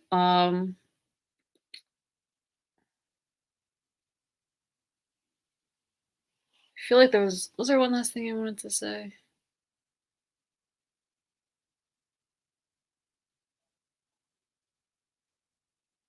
No, I think that might have been it. Oh, right. Because I think a thing I want to throw in there is that like there are like I don't know, either people in the story are making parallels in their head to like civil rights integration movements and like in those real life movements, like the people who are doing the integrating usually opted into it. Like, I don't know, I'm thinking of like Jackie Robinson and like the League of Baseball, like he opted into that. He said okay. And there's often like political backing behind them. Like there's an organization like we are going to support you and try and look out for you as best as you can. And like Amara just kind of got like thrown this deal. um and it's not like she doesn't have a system, but it's like not as organized. It is something that kind of happened by chance. So I just wanted her to be a little easier on herself is all. Yeah. So that was everything that I read in April. I'll stick around for like 5 minutes or so just to chat with people about what they're reading. What have I just finished reading? Still working on Bacchanal by Veronica Henry, which is an advanced reader's copy of an adult horror, which is going to be it's coming out soon. I think it's coming out like early June. And it is slower for me just because I'm kind of in a phase right now where scripted videos are just a lot of energy for me. It like takes me a lot of like energy just like get up and do the filming for those scripted videos. And I'm in a place right now where my energy is low, and so I think that's why it's dragging for me is that knowing that I want to do a good job reviewing it and just feeling like I'm not in a great space for that right now. But it is like a very good story. We've had some creepy incidents of people disappearing on Ferris wheels, of prizes, just like in games that are rigged, magically going to people who really wanted them, even though they shouldn't have been able to get them. And so it's good so far. I'm enjoying it. And I think something that really stood out to me is that like I don't think it's like weird in like horror books for like the like evil force to like offer people something um to like lure them somewhere. But I think for me what made it so heartbreaking is that it's like set during the Great Depression. And so people are just like broke. Like the things that people want in this book are just like so simple. It's like I just want a blue balloon. It's like I just want a teddy bear for my newborn kid. I just want I just want to feel happy. I want my wife to feel happy. And the things that people want are so simple. And so it's really heartbreaking to see them like getting drawn into this like malevolent force. Yeah. Erin says, currently reading a memoir, What We Carry by Maya Shanbag Long. I haven't heard of that one. I'm not big on memoirs. I bought one recently, that I'm gonna give a read sometime soon. Oh, this is about a woman who's immigrated to the US from India. That sounds interesting. Um, Memoirs are, I feel like the process of writing a memoir must be so interesting, like trying to give like a shape to your life. Like I feel like if you're just to journal every day, there are funny things that happen to you and like sad things that happen to you and good things that happen to you. And I wonder if it's like challenging to try and like make that feel like a story. Or I don't know. I just think it's interesting. Kay says, me too. I'm a slow reader with that. Bacchanal's a good one. I just finished Key to Your Heart. I have like 6 to 9 books that I'm 60-80% done. I have like 5 books open right now. They're all in various stages. But yeah, before the pandemic, I was like, I read the one book at a time and that's it. And then pandemic happened and I was like, I have to flit around. I can't, I can't be focused on one book. Sarah says, I'm reading manga. Ooh, what manga? And the third book in the Three Body Problem. I only read the first book in the Three Body Problem series and I enjoyed it. Like that is the most like technical sci-fi I've read, I think, and that it's like, oh, like here are the was it like the planes of space, like dimensions of space or whatever, and like right, like was it like X, Y, and Z dimensions and then like time and stuff like that. And like I remember there being a lot of details in terms of like material science stuff. That was very interesting. But I haven't gotten farther in the series yet. Erin says, next month I'm reading The Immortal Life of Henrietta Lacks. That was a very informative read for me, Erin. I forget why I picked it up. I think I read it in like high school. Because I randomly got interested in stem cells and I forget why. But that was like illuminating. Yeah, it's like very sad what happened. Basically Henrietta Lacks was this black woman living in the South and like gosh, I don't remember when. I want to say it was like the 50s or 60s. And she had cancer. She was taken to the hospital. She died. And her cancer cells were taken without her consent or her family's consent. I forget why. And basically, these cells don't die. They just keep regenerating and growing. And a lot of like research now uses strains of those cells, and there's like a lot of money in it. And I think her family today is still, I think most of her family today is like, still doesn't have a say in what happens to those cells. They still don't see any money from the cells, even though it's like a very lucrative thing. And I think different family members feel different ways about that, from what I remember from the book. But yeah, that's a very interesting read. Very sad read. Kiki says, I'm reading More Than Meets the Eye by Bob Rehak, basically about how special effects has become a foundational element to a lot of blockbuster franchises, fundamental for world building, helps to define genre, etc. And it's going to cover a lot of SFF films. Special effects is very interesting. I read, I think it was just like an article talking about like basically how the Marvel Cinematic Universe is kind of like changed how we think about special effects in cinema and sort of just like creep in Hollywood in terms of like the budget you need to have like a successful like science fiction fantasy film. And sort of how it like shunts out like smaller productions like this like desire for like very high quality special effects. I think it was interesting for me because I was watching some foreign films recently. It was a film from China. I think it was one of the Monkey King films, and like the special effects were good. They were very good, and I think it was a very high budget film. But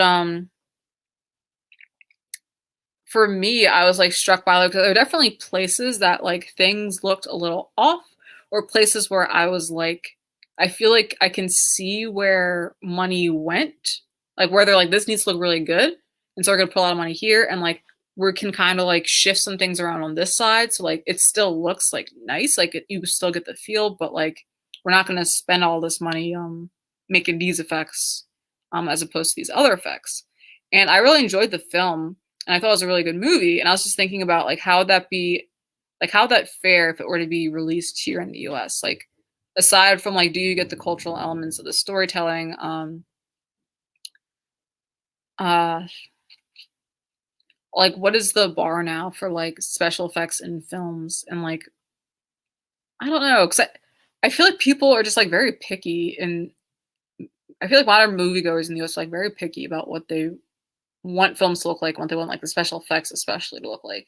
Um, I don't know. I guess for me, since I grew up like watching like musicals and stuff, like I'm fine with like stuff feeling hokey or things feeling like exaggerated. Like I just kind of need to know in my mind like what's going on, and like I need like some guidance to like find it believable, but I don't need everything to look super lifelike for me to enjoy a film, I guess is what I'm saying. And I'm wondering, hmm, and I basically think it is important to be able to have like more low budget films like widely available, because like that's how we're gonna, see diversity and like who's telling stories and stuff. Like there's a lot of gatekeeping in terms of who gets money and stuff like that in terms of like releases and marketing and all that. Sorry if I can't be more specific. I'm not very knowledgeable about it. So like I think it is important to have like these low budget films or lower budget films that can still do well and still succeed and still be widely available. Um, but I think in some ways we're getting we're getting farther away from that. Um,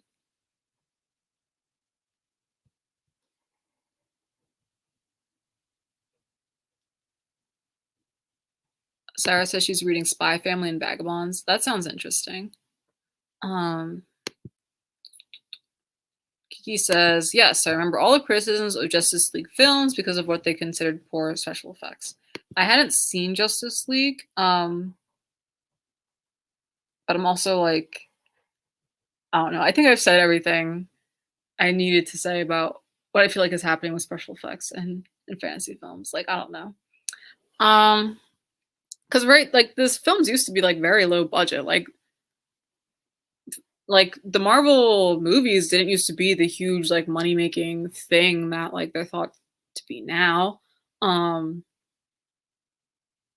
I mean, I think we've talked about this in like other lives, but like those old, I think it was like 70s or 80s Hulk TV shows where it was literally just like a guy in like a muscle suit with like green body paint on and like a Party City green wig on, and like that was all you got.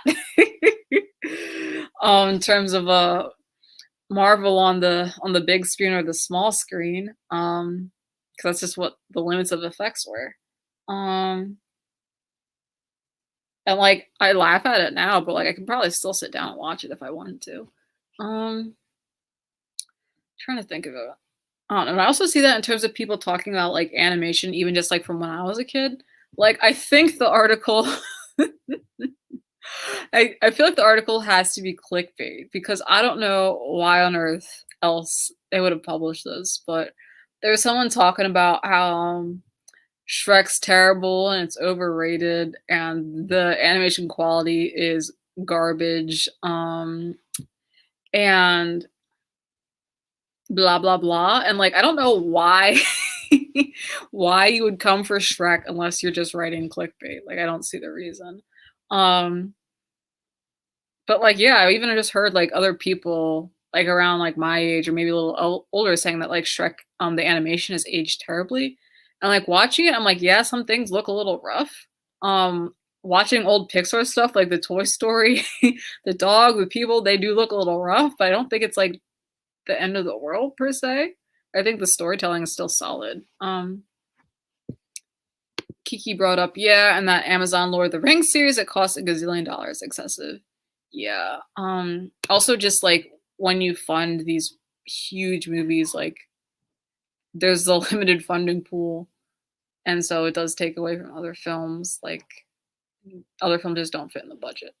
Um, I don't know why they're doing another Lord of the Rings. I feel like I don't know. Maybe this is me being overly nostalgic, but I feel like what more, needs to happen. Like I feel like there's places that you could expand the world. Like if they wanted to talk about stuff from the Silmarillion, or if you want to talk about like maybe some of the who's it Arwen, or some of the female characters, that could be interesting if you want to give them a spin-off. But I feel like if you're just doing like a another version of it, I feel like I don't know, I feel like the old movies are good. Like I feel like there's enough stuff out there already that stands on its own that if you're just gonna do like another adaptation, I'm kind of curious like what are you gonna add to it? Yeah. Erin says, no Shrek slander allowed. No, none. I love those movies too much, except for the fourth one. I don't think the fourth one was very good, but I like screenshot that headline and sending it to all my friends. Like, who who greenlit this article? What um like who woke up on the wrong side of the bed and decided to write this? Like, I feel like Shrek is just, for better or worse, I feel like Shrek is iconic for people around my age. Like, it's very memeable. I think it's still very funny, and I can still quote way too much of it. Kiki says, I'm a Tolkien nerd and I don't want it. I know about Tolkien through osmosis, basically. My brothers and my dad really liked the movie. I read The Hobbit in full. I read the first two books in full. It took me a while to get through the first one. I kept getting up to the mushrooms and stopping and then having to restart. I think I got up to Tom Bombadil like 2 or 3 times and had to stop and restart. And then I finally got through it. And then I think I read the second one. I don't remember anything about it. And at that point, I decided I didn't need to continue with the series. Kiki says The Hobbit scarred me. I was so unimpressed by The Hobbit. The Hobbit, it's a very short book, and I think it's a lot simpler compared to the other ones from what I remember, because like I said, it's been a while and I didn't get really into it. But like they decided to split into three. And I remember I watched the first one and I was like, this is so slow. There's so much unnecessary stuff. Like, why did you do this? This didn't need to be a trilogy by any stretch of the imagination. 2 movies at most. Sarah says also the Game of Thrones prequel. I didn't watch Game of Thrones. It was popular. I didn't care. There wasn't really any real reason for it. I was just like, this world seems convoluted. Yeah, that's just it. The world seems convoluted and doesn't like pique my interest. Is what that boils down to. I heard it's very dramatic and like very messy. But yeah. I also heard the finale was garbage. I remember I had a friend who was like live texting me as she watched the finale and she's like, what on earth is this? But they're giving it a prequel for whatever reason. Kiki says, I don't think the Tolkien estate has sold or are interested in selling the rights to the Silmarillion, hence them forced to mine Lord of the Rings again. That's interesting.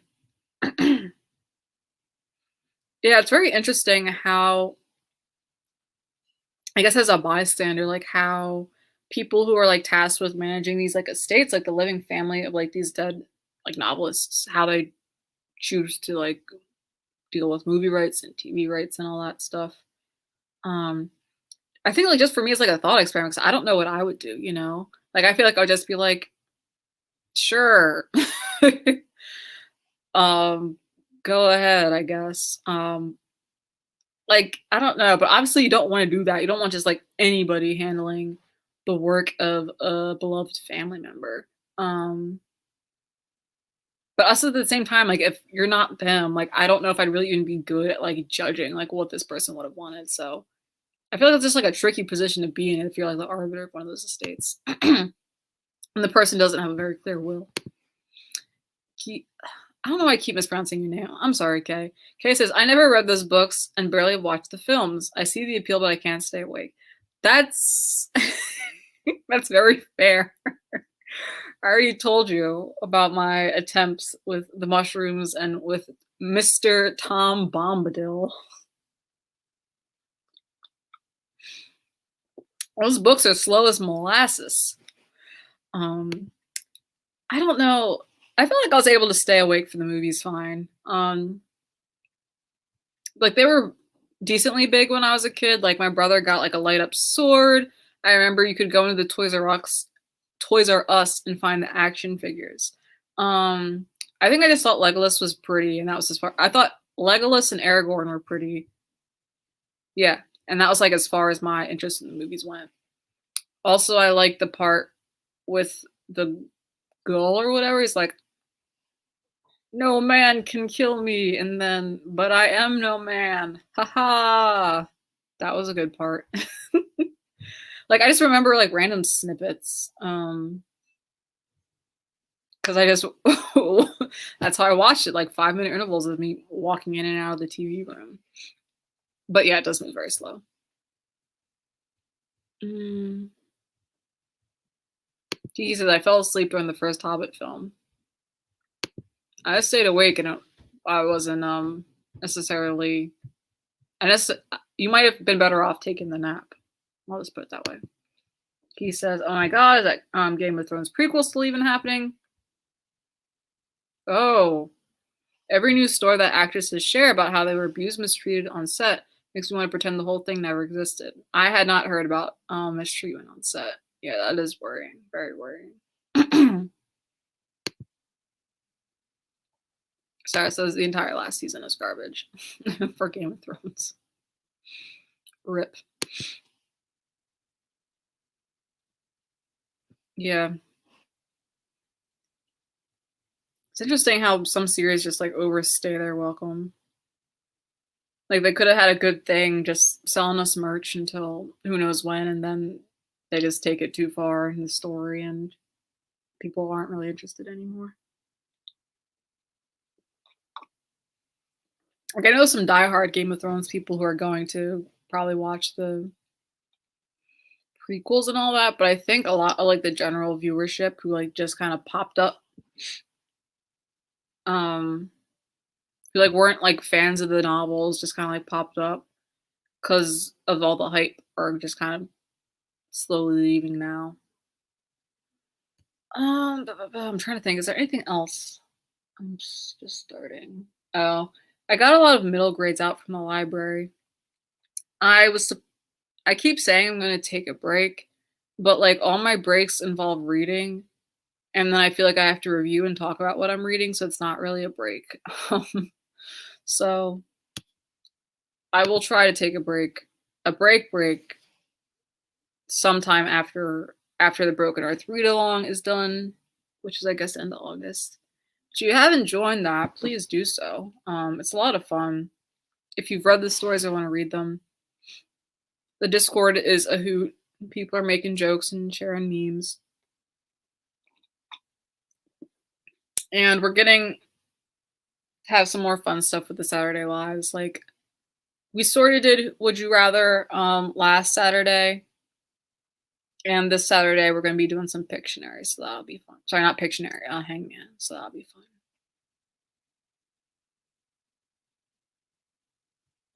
Kiki says, the Silmarillion stuff might happen since Tolkien's son died, but he hated the Lord of the Rings films.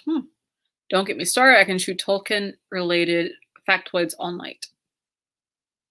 I mean, I'm interested. It's weird, like, how much, like I said, because it's all by osmosis. Like, I read the books because it seemed like a thing to do. Like, I had a very nerdy uncle who loved them. I was very much like, oh, I'm a smart kid. I can get my way through this, even though I could not. And but it was just like everywhere, it felt like. So I feel like there's just some stuff I know about it just like randomly for no reason. Kiki said there's a new story, a Game of Thrones actress shared about how she got waterboarded for 10 hours for 2 minutes and ended up on screen. Yeah.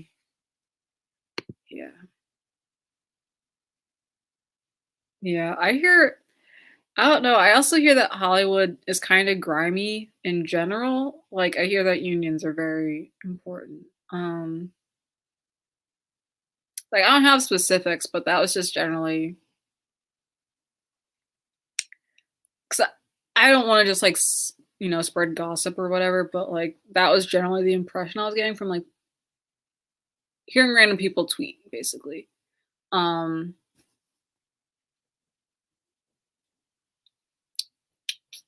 like I don't know. I don't know because I don't remember if anyone remembered Deadpool, the sequel, um, where there was Domino, who is a black woman, and I forget. I don't know if it was like monumental, but I remember them making a big deal in marketing about how they'd gotten a black stunt woman to play her, um, like do her stunts.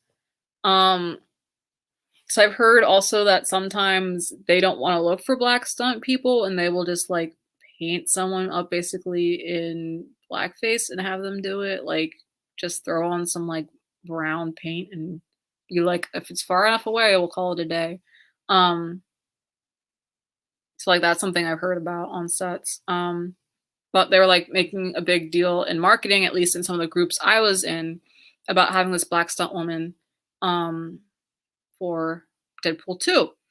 Um, and the stunt woman died doing a stunt. Um, and let me pull up the article before I start spreading mess. Um,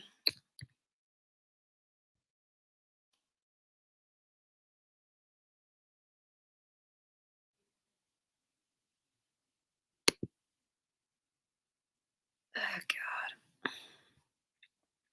Yeah, she died doing the stunt, and it was due to like inadequate workplace setup. It was the reason cited in like the report they made after her death. And I think she was like, they said that they told her about this beforehand and that she opted to do it. And I was like, I don't know how I feel about the story.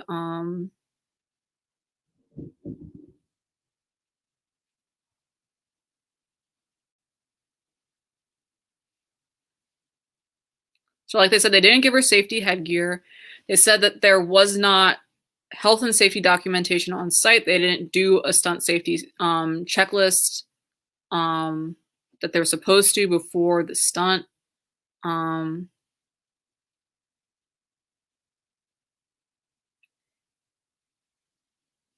yeah, and I that really soured me on that movie.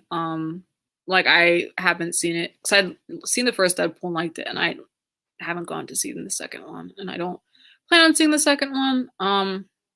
I heard it was good, but I just really did not. I don't know, something about it just didn't sit right with me. Um, about what happened with the stunt woman. Blah, about what happened with the stunt woman. Kiki says I've been tempted.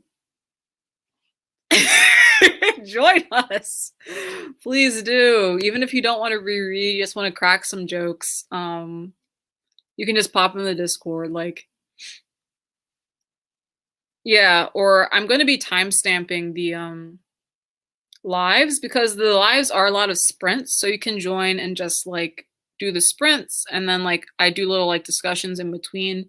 But I'm also gonna be like bookmarking when we actually have the discussion section so that if people want to rewatch, they can. It's easy enough. So start at the obelisk gate. Might wait to read it until you guys are there. You could do that. You could finish it and join us anyway and reread it. Whatever you want to do, Sarah. Kiki says paint. Yeah. Yeah. Yeah. Sarah says it happened in Shadow and Bone too, that someone was painted. Yeah.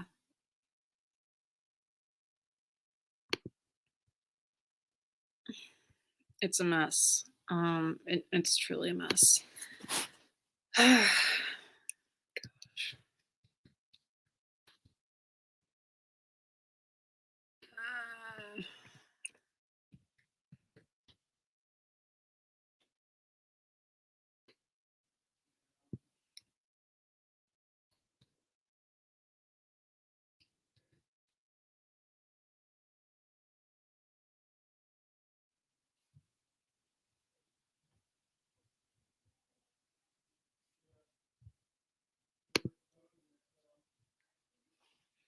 Yeah, I'm just debating if I want to share some news that I'd heard or if I'm just like, there's no need to talk about it.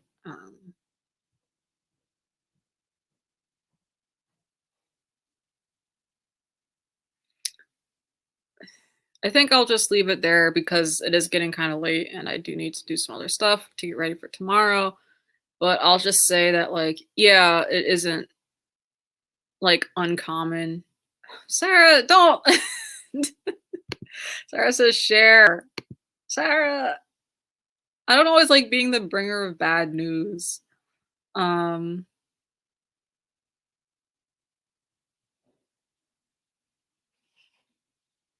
I don't know. But also, like, even just, I've heard that for like extras, like, even if like it is a black person, if the person they're depicting is supposed to be darker skinned, sometimes they will slap brown paint on like lighter skinned black people to play extras for darker skinned people. Or if they're doing time lapses.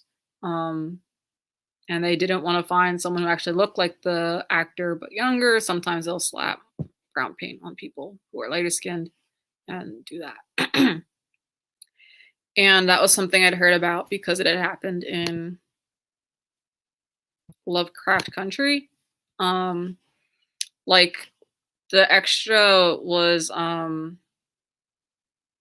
I don't know if they told her. Okay, so the extra got on TikTok. She said they had, or Instagram, and said they hadn't told her beforehand um what character she's supposed to play, and she didn't realize until she got in the chair that they were like basically putting like, she's like pretty light skinned. She's like probably like a few shades lighter than me.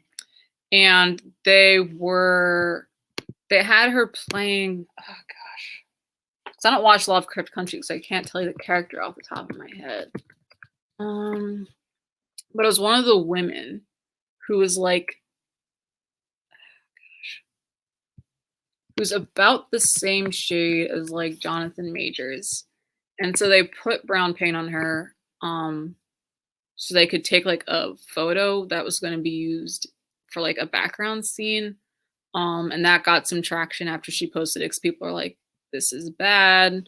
You could literally have found a actress of that shade to do it. And also it's just like for such a small detail, right? Like just like the disregard for like darker skinned black people in Hollywood and in, sorry, because that's not Hollywood, it's TV, but like just in the film industry in general.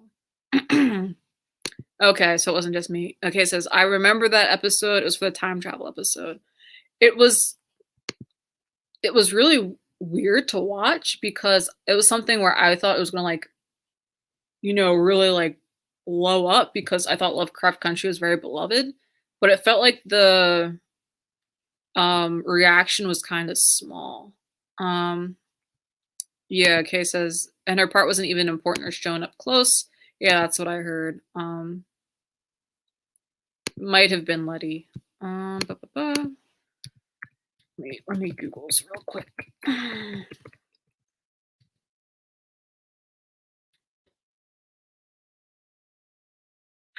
don't think it was Letty.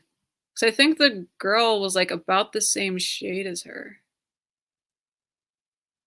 I don't know. But basically, oh, Kay says, no, not Letty, the great grandma when she was younger. But yeah.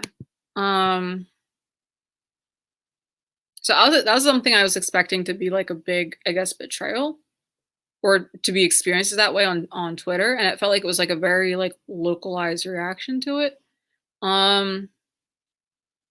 It But people also shared some interesting resources about how that was kind of like a thing um in historical like cinema. Like I remember a friend had taken a history course and had told me that sometimes black people would perform in like minstrel shows, and like sometimes like lighter skinned black people would put on like brown paint to like character like darker skinned black people in these minstrel shows. And someone had dropped a nonfiction book, which I have not read yet. They said it touched on this, and I'd wanted to read it at some point because it wasn't a history I'd heard a whole lot about, and it was something I wanted to know more about. And for people who also want to read it, I'll just find the title and share it. Um,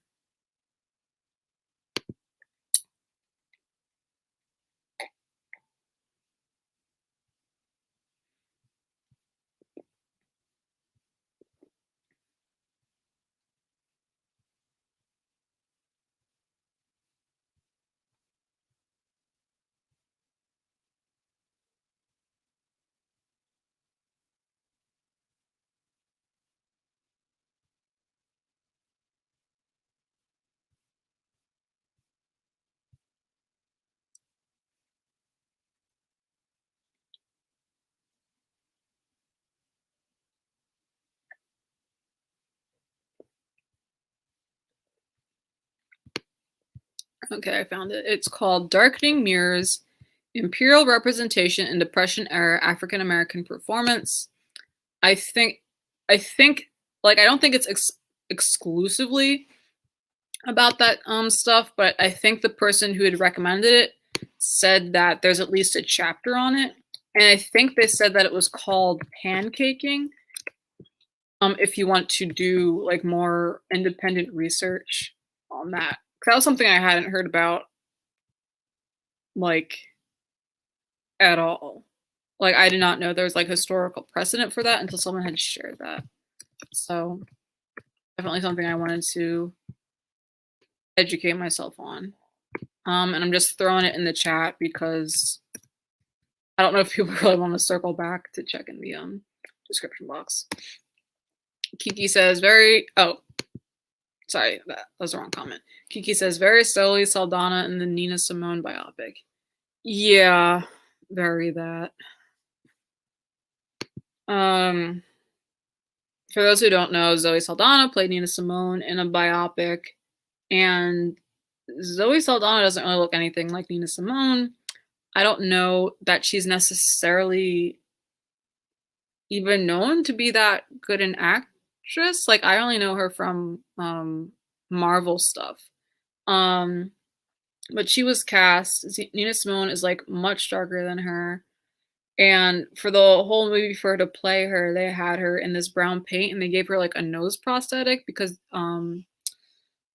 Nina Simone's nose is also like a lot broader than Zoe Saldana's, and it was just like a mess. People online were very upset about it, very rightfully so, because you know the net effect of this is that you know darker skinned Black people are like shunted out of jobs and stuff, and it is a systemic issue if we're looking at colorism, and you know people are rightfully upset about it. Also, that like people would think that like putting someone in prosthetics and like the skin paint is like similar to just like showing them as they are, and that just being very insulting. So people are rightfully upset about it. Zoe Saldana, I don't know if she's ever really talked about it or apologized for it, but for people who hadn't known or hadn't heard about it, that's what happened with that. So things like looks like it's winding down.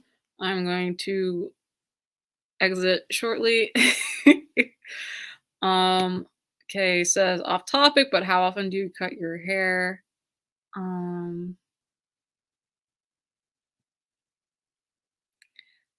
Uh, Far too frequently. Like I'm in the burbs, and I'm very picky about who I will let like touch my hair. And I'm like very weird about my hair. Like no one's ever said anything. That's a lie.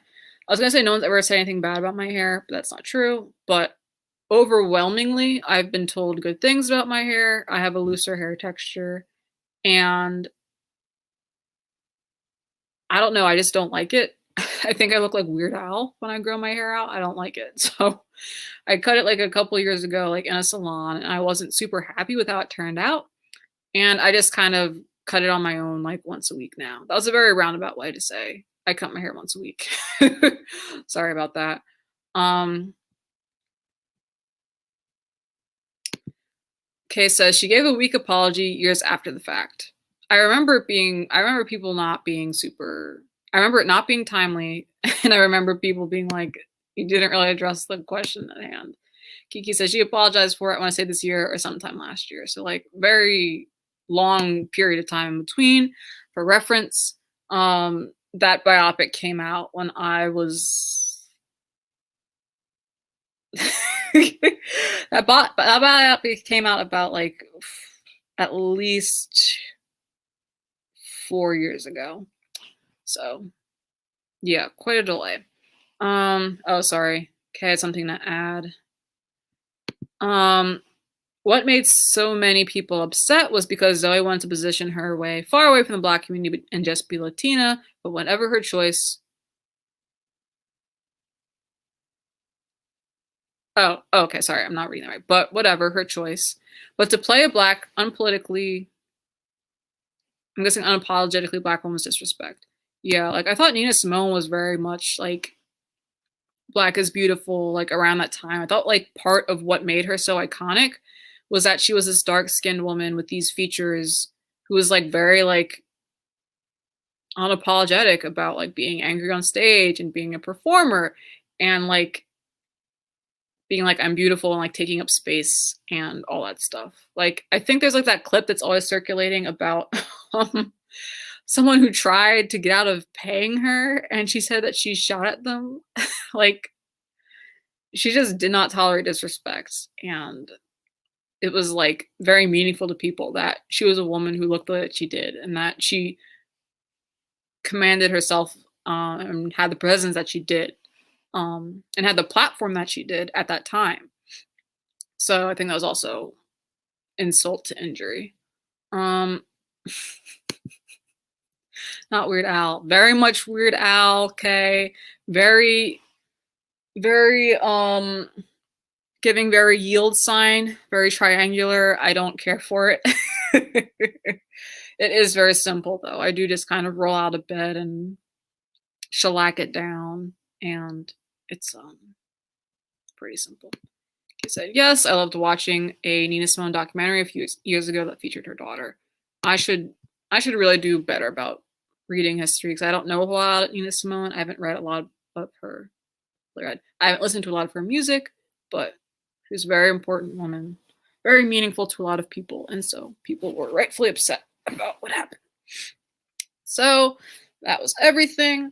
Thanks for joining me. Thanks for spending your time with me. I hope you have a good rest of your night. I hope you are reading well and you're feeling great. And that is all. Goodbye.